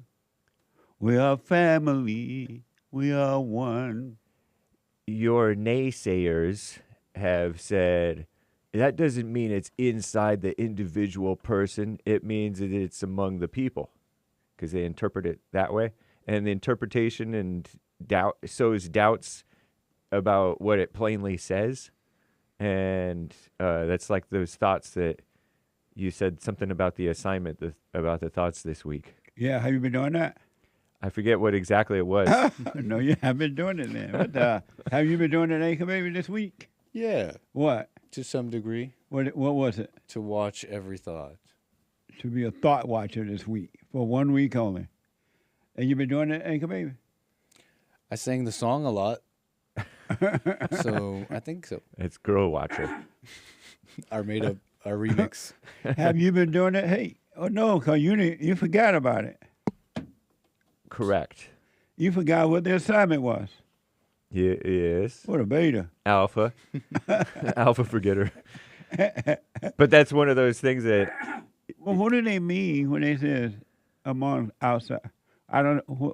What do you... I didn't know about this at all. Yeah. Okay, so Jesus said to somebody, some group of people, the kingdom of heaven is within you. Right. And they say, your naysayers, the people who deny that it's inside the person, right, say that means among and around you. So they're making up their own stuff, not what Jesus said. They're saying that themselves. Yeah, they're using it to sow doubt that you already know the way. Jesus said you already know the way, and they're so in doubt that you already know the way. Oh. And so that's one of those thoughts that you got to catch. Right. Jesus said you already know the way? Yeah. He said you already know the way. It's in the Bible? Mm-hmm. That you already know the way? It's a fact. Okay. They said, Jesus, show us the way. And he's like, you already know the way. That's in the Bible? It is. Okay. That's kind of what I think about. Like, the kingdom of heaven is within you. It's like this glaring, at this point for me, after maybe almost knowing better, because I guess in my mind I know better now. I've been hearing the message. Look, the kingdom of heaven is within you tells me that there's no more excuses. Like, it's like a glaring, all right, buddy, you can let go of the BS or die. What is BS? Bogus speech. Correct. Oh. He answered that fast. He would have known it too. He would. Yeah. I got that from one of your former guest hosts. You had a guest host who would come in and say, bogus speech, people. Don't get nervous. And so I want to move on. So let me ask again. When you personally hear or read that the kingdom of heaven is within you, what do you personally think? Not all the other stuff out there in the world, but what do you think about that? I think that's sort of a encouraging, exhorting, reassuring message to come back to yourself, come back to your senses. That's what you think about the kingdom? Yes. When you hear that it's in you? Yeah. You think come back to your what? I think it's an encouragement, an exhortation, and a reassurance that you can come back to your senses. Oh, okay. And then, just for the record, you think what? When you hear not all the stuff going on, what the people are saying or anyone else saying, but you hear or read the kingdom of heaven is within you.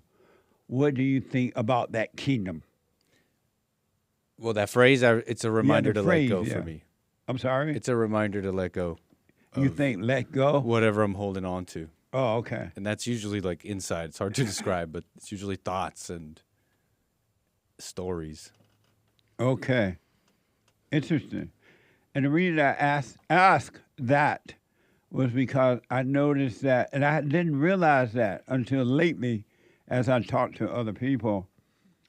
What they do when they hear that the kingdom of heaven is within you, automatically they get an idea about that kingdom that's within you. They start thinking about it and they get ideas about it. And that is a problem because the kingdom of heaven is in you. You cannot have any thinking about it at all because thinking about the kingdom of heaven is in you is what's keeping you from the kingdom because in the kingdom, there is no thinking. You can't think about it. You can't have any ideas about it. The kingdom is just all-knowing without thinking, without words, without thinking. It just is. That make a little sense? It does. I'm sorry? It does. In what way? That it's not just the doubts about it that other people have sowed into my head. Yeah. But it's also the notions that I have about, oh, this is the kingdom or whatever. Right. That's a good point. What do you think when you hear that, Anchor Baby? No, it makes sense. I was thinking similarly when I'm singing that it's not in a book. It's not in all these rituals and stuff. Right. And that's what I think about, too, when I hear it's within you. That is, it's so weird to think that you have to do, like, look to the east and look up, and then you will be closer to God, like some ritual or some scripture. Right. So I do think about that as well. You put that clear. And one other thing is the practical thoughts. There's like there's two like worlds that you go back and forth to. A practical thinking world, meaning that you go about your day, going to work. For those women who are married, you make your kids' breakfast, your husband breakfast, lunch, and dinner. You get in your car. Suppose you drive your car. You know you got to go shopping. You got to do this and do that. That's you got to go to the bank. So you think those are practical thoughts. You got to buy a new pair of shoes. The old one are worn out. Practical thinking. But then when you do those things, then that's done. So you don't have to think about that anymore. So you go back to non-thinking. You go back to being. And I made that point because a lot of people tend not to understand what is practical thinking, and and interesting that they confuse that with no thinking. God gave you the ability to have practical thinking.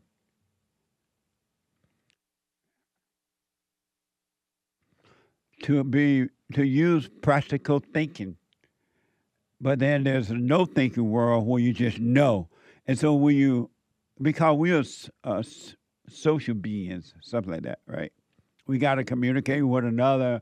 We got to deal with each other. We make deals and do sales and all that with one another.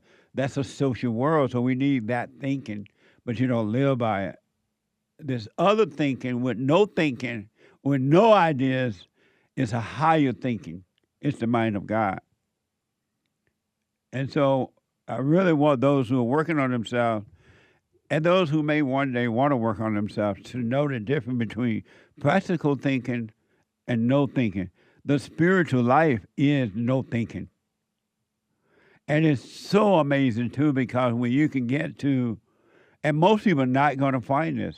It's so interesting that most people will not find that no thinking world, the real world, the real life. They won't get to it. Only a few will enter into the no thinking world, the real world, the spiritual world.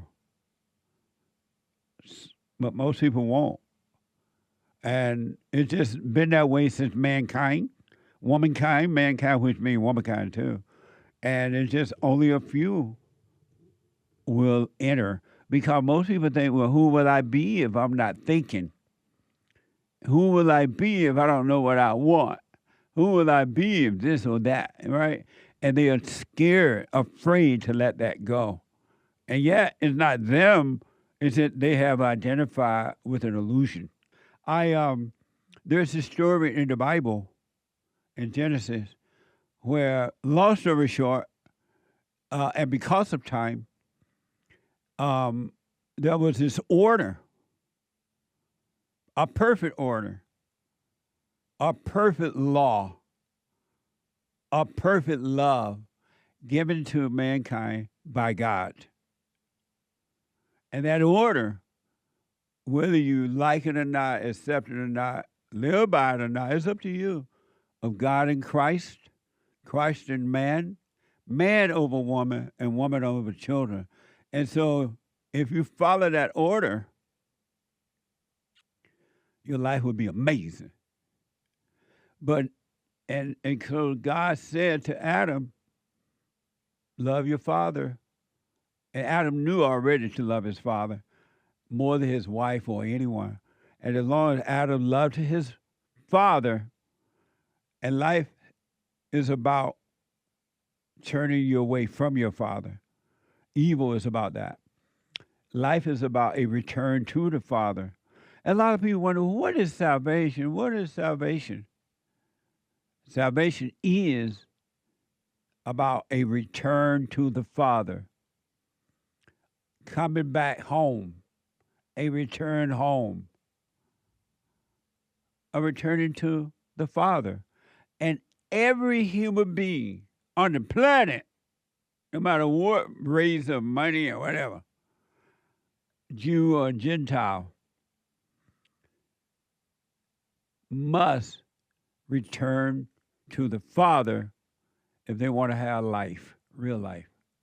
If you want perfect peace, you got to return to the Father. You can tell yourself, oh, no, my mother didn't do anything to me.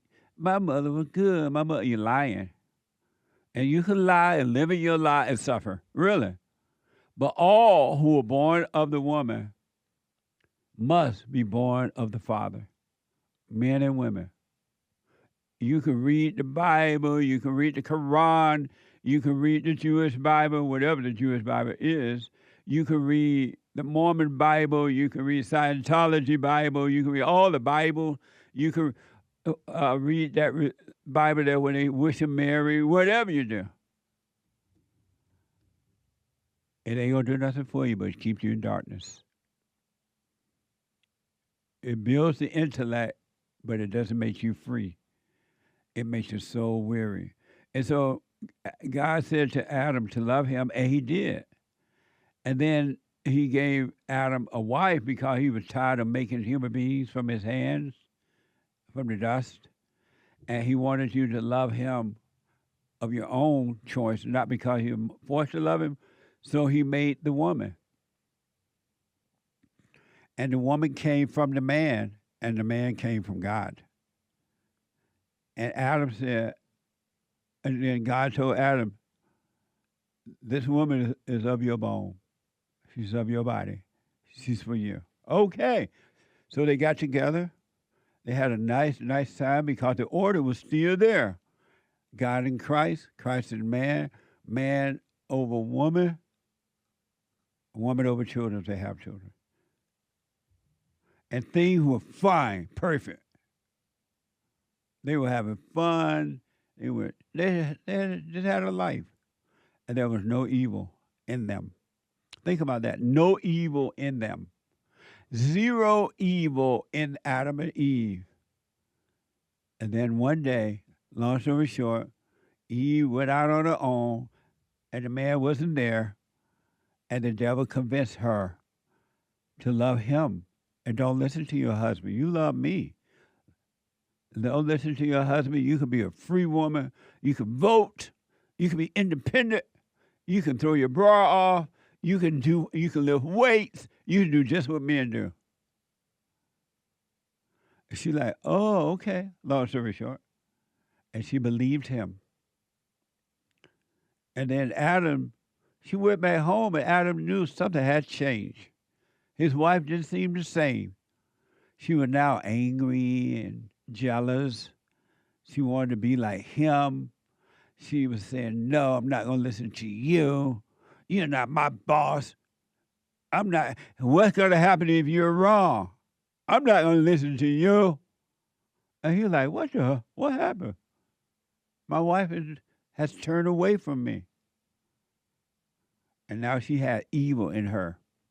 Her nature became evil and competitive and jealous and revengeful and lonely and stressed. So now she got to go to work and just wanted to be the leader. No man going to lead me. I'm the leader. I'll lead the man. She's like, Adam, you're going to have to take my last name now. I'm not taking your name. He's like, what the? And then she said, well, even if I take your name, I'm going to leave my last name in the middle. My name would be Eve, Mary Jo, Adam. Eve, Mary Jo, Adam now. I'm not, I am my own independent. And he's like, what the? Adam said, okay, go ahead. I'm not going to listen to you. But he did. She kept nagging him and complaining. She was like, you don't love me. You don't even listen to me. You don't hear my emotions. You don't care about how I feel. He's like, but where are you getting all this from? I'm not going to, you up there listen to your daddy instead of listening to me. He's like, but Eve, what are you talking about? She's like, you don't have to listen to him. Don't listen to your daddy. Listen to your mama, me, she said. And finally, it happened. Adam listened to the woman. And the moment he listened to mama, he could no longer listen to daddy. The moment he believed mama, his daddy became his enemy. He started hiding things from his daddy. He started not telling his daddy what the mama had done to him, because the mama, he became his loved one, which became his enemy, because you love what you hate. And he turned against his father. And then hell began on earth through mankind. She became his God. And now he could not live without her, and he could not live with her. All of a sudden, he's trying to please her. All of a sudden, he does listen to her whacking and nagging and bugging. And it drove him crazy. And then Adam hadn't gone home for a vacation in a while. And so God like, you know what? I haven't seen my son. Where is he?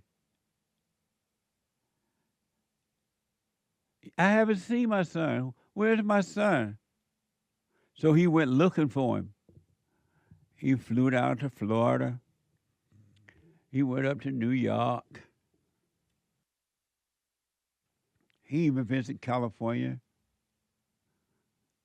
And finally, in California, and at the time California was so beautiful, Adam was in the garden, in the weeds, with Eve. They were out there making babies. And so they didn't have any clothes on. And God got there, and he found him. He like, Adam, what have you done? Why are you hiding from me? I'm your daddy. You and I used to be tight. You used to love your father. Why are you hiding? What have you done? Adam said, well, I'm hiding because I'm naked. Naked? How do you know you're naked? What do you mean you're naked? You weren't naked, but what happened? Well, I listened to mama. I listened to that woman that you gave me. You listened to the woman? He's like, what the? How is it you listen to the woman and not your father? No wonder I haven't seen you in a long time. Well, he like, well, you gave me this woman. He like, well, I ain't give her to you so you can listen to her. I gave it to you so you can make some baby Adam so that I can produce children that way. That way I'll have to keep going, make them with my hands. And then the children will decide if they love me because they love you. And God like, all right, like a tough daddy does. He like, okay, you listen to that woman. Now you got to sweat. You got to go to work, buddy. No more welfare. You got to go to work. And you got to work hard by the sweat of your brow. And then he told that woman, you know what? You just go ahead and let Satan be your daddy. And Adam made mama his God. And now, however many centuries and years later, the man is still listening to mama. And the man is still suffering. The woman is still listening to mama. Her mama. And the woman is suffering because there's no love in mama. You make mama your God, and now you even say, I can't forgive mama. Mama may get mad. I may hurt mama's feelings. You sound like the serpent. And everybody is suffering until they finally say, you know what? You're right about mama. Mama God is Satan. It's not her, but it's the devil that made a home in her. And every time the men and the women, every time I listen to mama, it's just problems. I'm not going to hate her. I'm not going to listen anymore. I'm going to forgive her. But that only happened with a few who truly sees it. Because most people, men and women, don't want to see how evil their mama are. They want to listen. They want to blame it on daddy. Like Adam did with God. You gave that woman to me. I did, but I didn't tell you to listen to her. You and I had a relationship. You loved me, your father, and all was well, Adam. And today, it's so bad now. However many years, he could have to tell us how many years ago since Adam listened to the woman. Now the woman is voting. The men are voting for the women, and the women are voting for the men. Women used to know, even when I was growing up, you don't listen to no woman. We don't want no woman newscaster. All you do is hear yak, yak, yak, yak, yak. A voice that made so loud and noisy and hurt the ears. It's like a fire truck going by. Women used to say that, we don't want no women newscaster and all that kind of mess. And now they got women preachers and everything. It's not from God, but it's from their father, the devil. You got women teaching Bible study classes and everything. And you're suffering. You're never going to have peace until you return to the Father.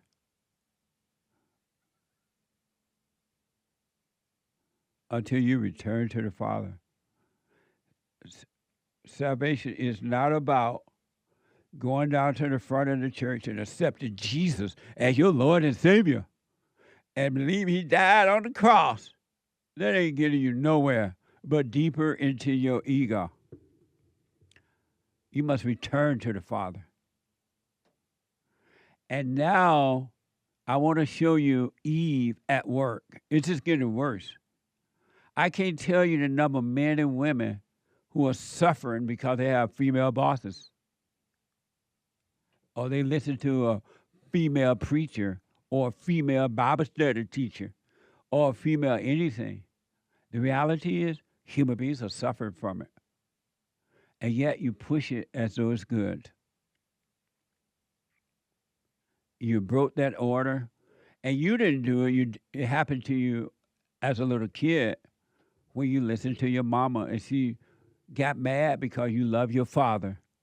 Mothers get angry when children are close to their fathers. In the same way, Eve was angry that Adam was closer to his father. You are not allowed to love your father. Evil will not happen. Let that happen, and it come through the mother. And it's not her, but it's the spirit of evil that made a home in her mind and emotions. And she pushed evil by saying, you need to be like mama. You need to be, it's hard on men when they're not emotional. And now the men are emotional. And they can't handle anything. You got to overcome mama. I want to give you a perfect example of Eve at work. And you listen to Eve. You listen to Eve in the Bible study classes, in the preaching pulpits, in the workplace, everywhere. At home. That rule, because you listen to the woman, is still applying, and you're suffering. Women make you move from New York to Florida. She got a job down in Florida, so you're going to leave your job in New York and move down there with her, and then you suffer. You tell her your problems. You tell Eve your problems. You tell her your problems to the devil. This is from Protestia, something like that. That's a website, I guess. Is that a website? But first I got this, how long this has been happening with Eve and Adam and Eve. Google AI says it's 6,000 to 12,000 years ago. But scientific estimate 100,000 to 200,000 years ago for the first Adam. So I just laid out the breakdown to you. What happened now, and it's only gotten worse. Americans used to know, the men and the women know not to listen to the woman. In America, they used to know that. And things were fine. And it's just getting worse. And if you notice, every time you listen to the woman in the schools now, principals are female, vice principals are female. Most teachers are female. Most educated people now are females. Working people are female now. Do you think heaven going to come back or more hell? Let me go to Benny. Benny and the Judge.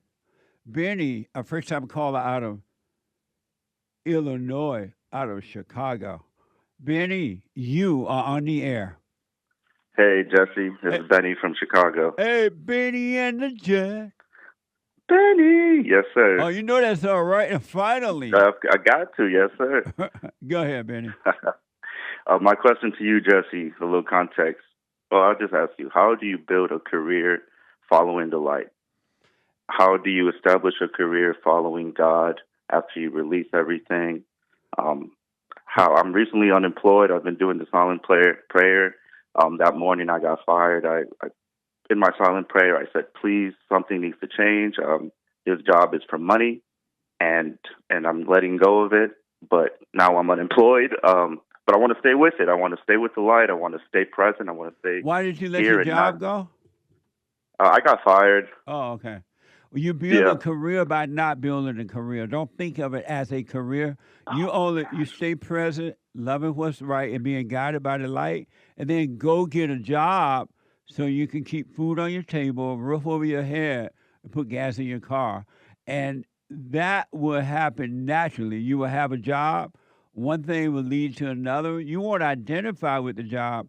God gave you the ability to have a job because we're social beings, so we need to feed ourselves and take care of the body. But just have a job. Don't think of it as a career. Just get a job. so you can keep food on your table. Okay, so just start small, right? Yeah, keep it simple. Okay, that makes sense. All right, but I wish you well. All right, thanks, Jesse. Okay. Just keep it. You got to get rid of these titles. The world set you up because I got to build a career. And so, like, if you think of career and you have a job, you're going to think your job is not a career because it ain't what everybody else is doing. A job is a job is a job, and you have the mindset given to you by God to earn a living, and He will provide for you. Amazing, huh? I last night on Jesse Waters' show there on Fox News, prime time. Jesse Waters' show, he has during the Jesse Waters show, he discussed a term called, and I had never heard of this because they're always coming up with new terms. Every time you look around, there are new words. There are new words. Microlooting. You ever heard of that before? I'm sure the millennials and the Z's have. I just haven't. I just have not. And microlooting, which according to the New York Post, is the act of stealing small, low-value items from large corporations as a form of political protest. Watch this from prime time. Democrats just found a new way to protest. They call it microlooting. I'm proposing a new term, microlooting. People are taking small things from big corporations, and they're feeling justified. We call that shoplifting. The New York Times says it's a political statement. They put out a big headline. The rich don't play by the rules, so why should I? There are rules to microlooting. Don't take from mom and pop shops. Only target corporations like Whole Foods. Anything Bezos owns, loot. Even writers from The New Yorker are getting in on it. I did steal from Whole Foods on several occasions. I'd be getting to Stancy all our groceries, and then I would finish, and I'd be like, oh my God, 4 lemons. I forgot 4 lemons. And on several occasions, I was like, I'm just going to go back, grab those 4 lemons, and get the hell out. But I didn't feel bad about it at all. Kind of stealing. She lives in a $2 million Brooklyn brownstone and has a second house worth $500,000. You know, like if someone were to be stealing with a purpose, we love that in America. We do. We can love it again. We just have to do it with a purpose. Amazing. And you turn the world over to Eve. Eve, you listen to Eve. Every time you listen to Eve, you will suffer. Isn't that something? Did you ever imagine in America you will even hear that type of language? It's okay to steal. And according to the report, this female didn't even need the money. I mean, she didn't need to steal, according to this report. How about arrest her and deport her now? Send her back to wherever she came from, quickly. They are doing in our country what they've done to in their own country and destroyed it. Now they're bringing that mess here. What they doing over here when they are needed over there to steal. Isn't that amazing? Did you ever think that evil would become so prevalent that it would just promote itself like this, encouraging people to steal? A few females online said, it's okay to steal. Watch this. Are these women doing it with a purpose? Girls are allowed to steal a little bit. They are allowed to shoplift from corporations because they are by nature gatherers. If you ain't already stealing, this is your sign to steal. Steal from these billion-dollar corporations. Steal. Don't feel guilty about it. They bank on your guilt. Your guilt keeps them in business. Honesty is not the best policy. How do you steal from Sephora? How do you steal from Whole Foods? How do you steal from Target? The answer is simple. Bring a purse. It's your God-given right as a woman. As a female, it's your God-given right to steal, they say. Well, she said. Isn't that amazing? And you listen to Eve, and you're putting Eve in charge of your family, your world. What do you think the outcome will be? Adam, what have you done? Why did you listen to the woman? Well, you gave it to me. And he's like, what the? My country's gone. Oh, but you can steal from big, large corporations, but you can't steal from, they're suggesting you don't steal from Mandami's stores, grocery stores. Why is this from prime time? But keep your sticky fingers off Kami Mandani's grocery stores. Would you encourage stealing in the same way from a Mamdani-run city-owned grocery store with lower prices, and why? I would not, because I feel like that's taxpayer funded, and the prices are this union labor, and the prices are also adjusted regardless. Funny how that works. They're trying to gentrify stealing. They say they're fighting the power, but you're the one paying the price. You go to the store, everything's locked up. Candy, toothpaste, deodorant. Because if they could get away with it, they'd steal everything. That's amazing. They don't want to steal from Mandami socialist stores because the food is cheap. That food is no good. Socialist food stores' food is no good. So they have to steal from a large company because the food is better. Nobody want no government food unless it's cheese. You may want government cheese, but that's about it. You ever had government cheesecake? No. Oh, God. It's so good. And it come in like large chunk, and it's real yellow and thick, and it made the best macaroni cheese ever. Next time on the first of the month, go down to the welfare office and just ask them for some cheese. I don't even know where that would be. Some government cheese. What are you saying about the New York Times? So that podcast with those women, it also had a male there, you may have noticed. And that was former Fallen State guest Hassan Piker. Oh, that was? Uh-huh. Oh, he looked different. Yeah, he has a beard now. Right. Oh, okay. And glasses to look sophisticated. How do you know? I'm interpreting. Maybe he needs This the glasses. info may be false. Yeah. No, but they look sort of like shaded glasses. Stylish. What a mess, huh? He was on that podcast justifying the murder of the healthcare CEO. Oh, this podcast here? Yep. Oh, yeah? Mm-hmm. That was with, what was that guy's name that was accused of doing that? Mamdani?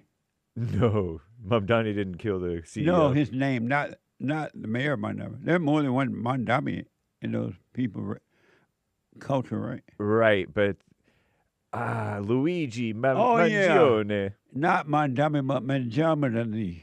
Yeah, Luigi Mangione. Right. Yeah. My bad. Yeah, there's a whole bunch of My liberals mistake. who are for that type of stuff. They say, free Luigi. Pretty sick. The world gone crazy. Yeah. What is happening? And it's going to get worse. For sure. And only a few, handful, will escape the things to come. Oh, and this is the Old Testament. What you see in the world now is the Old Testament.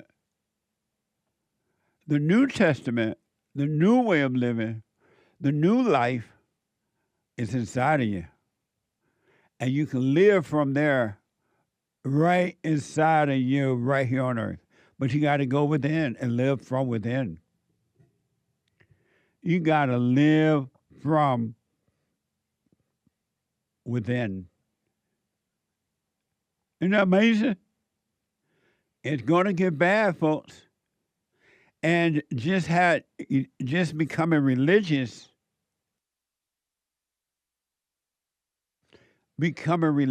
ain't going to save you from the Old Testament. You're just a religious intellect. But yet you're going to be afraid. You're going to worry. You're going to have fear. You're going to be suicidal. You're going to be depressed, jealous, envious, revengeful. Religion don't save you from that at all. Religion of any form has nothing to do with God. It doesn't work. It makes you feel good. You lift up, hold a hand, you sway back and forth, and you sing songs, and you pray, and you read whatever religious Bible that you have, no matter what religion it is, and then you go home and cry. I want to show you what a neuroscientist had to say about thoughts. This is so interesting. He expressed what happened to this guy because he gave into thoughts and how it affected his whole body. Watch this from Dr. Bean.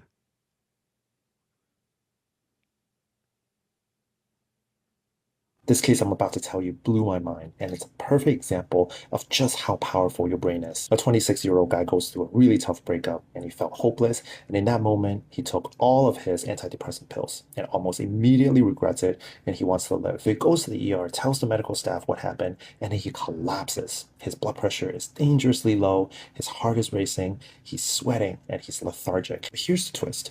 Those pills were from a clinical trial for a new antidepressant that he had just started. He thought he was on the real medication because his mood got better after starting it, but he wasn't on the real thing. He was on the placebo. When the medical staff told him that, within minutes, everything normalizes completely. His blood pressure, his heart rate, and he became alert again. So his mind convinced his body that something was seriously wrong, and his body followed. This is what we call the nocebo effect, which is when you expect something bad to happen and your brain actually creates real physical symptoms. We see this all the time, and there are situations where the brain's alarm system gets turned up too high, and that can make symptoms feel much more intense or persistent. So if your mind can push your body in that direction after taking fake pills to the point where it feels like you're dying, imagine what can happen if you think about something positive, something powerful, something that you're grateful for every day. So what you tell yourself is very, very important.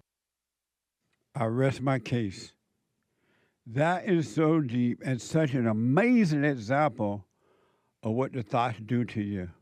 The moment something happened, right away the thoughts say, emergency, emergency, emergency. Something is happening to me. Defend myself. Be afraid. Worry. React. And they destroy you. The guy took fake pills. He was, according to the story, tripping out because he lost his girlfriend or something, broke up.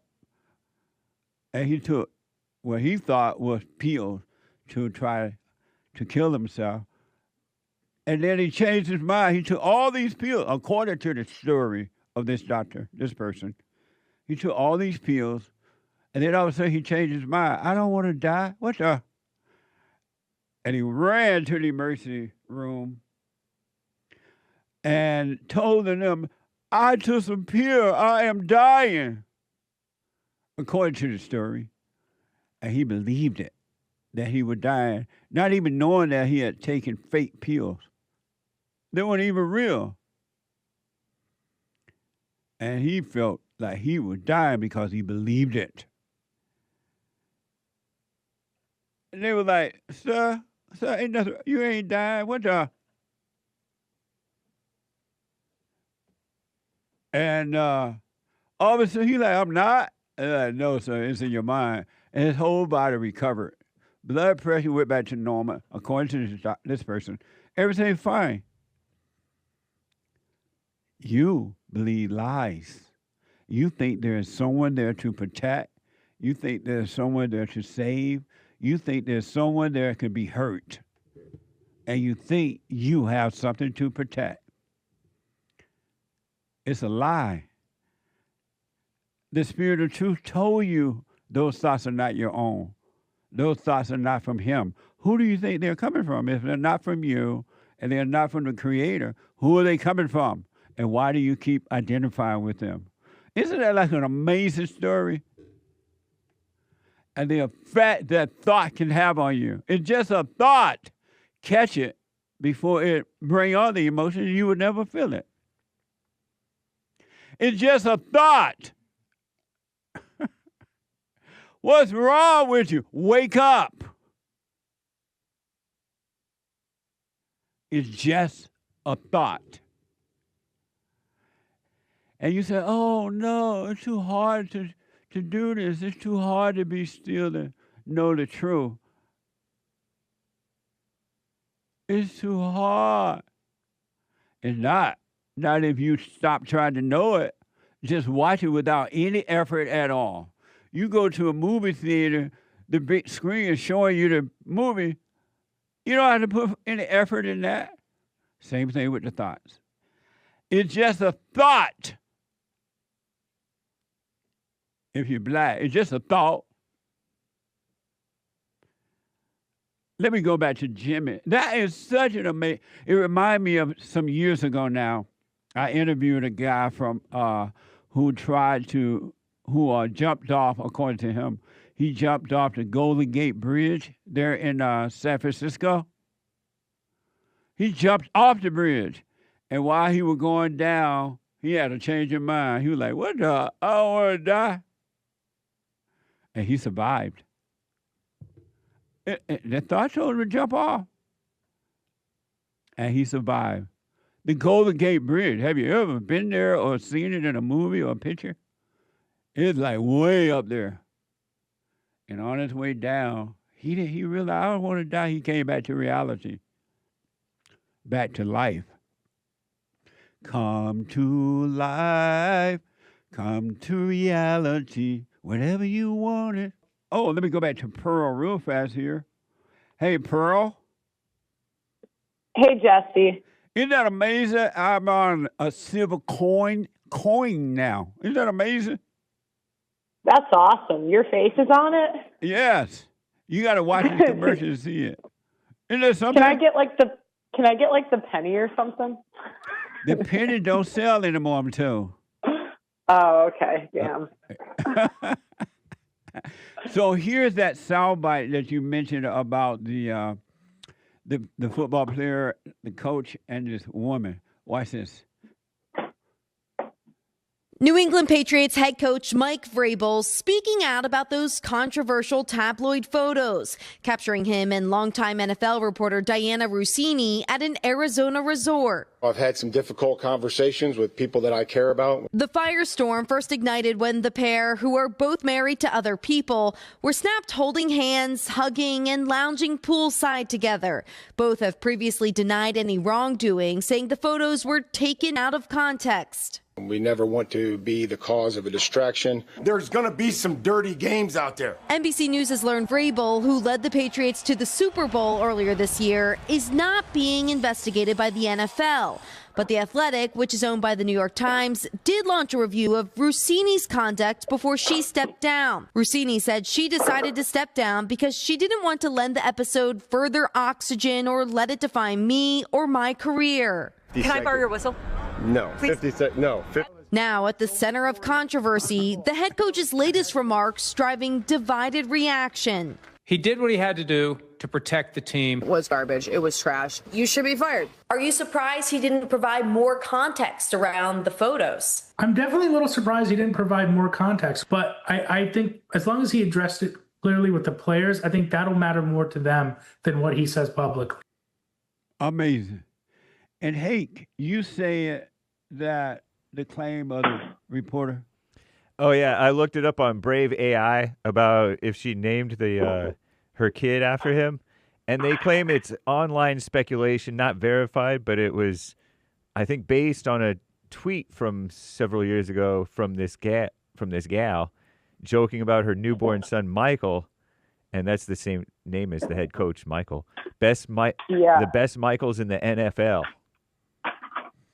And that story from NBC News.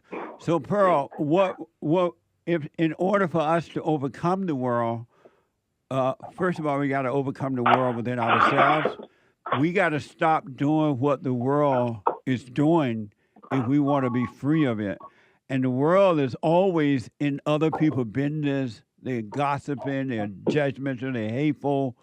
And we got to stop treating each other. The Spirit of Truth said to love one another and pray for one another. It doesn't tell you to do what the world says that they're doing. You got to come out of the world. That makes sense.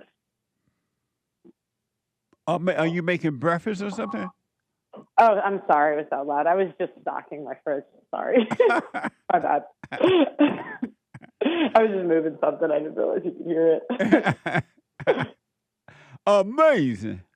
Well, any other thing before we run here? No, that was it. I was just curious your thoughts on it. Yeah. No, very interesting story. So what do you think about it now?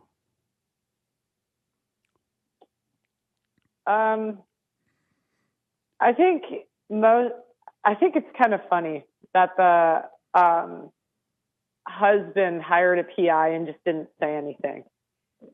Yeah. Because I think most guys would like crash out and get really angry and stuff, and he just was really calm and just hired a PI and filed for divorce like 2 years later or something, allegedly. So. And that's the best and the right way to deal with life. You deal with life by not reacting to things. Don't react to the thoughts. Don't react to situations, but to overcome them by not reacting. Yeah. Okay. Amazing. Thanks, Jesse. Check out Pearl Davis. What are you doing? What are you talking about on your show today?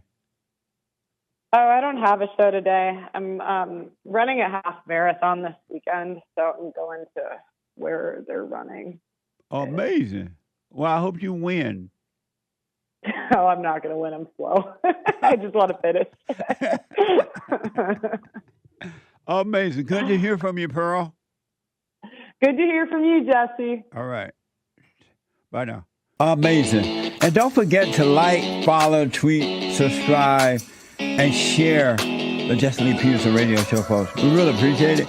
We are at war. It is a spiritual battle for the soul of America. And it's going to take all of us to do it.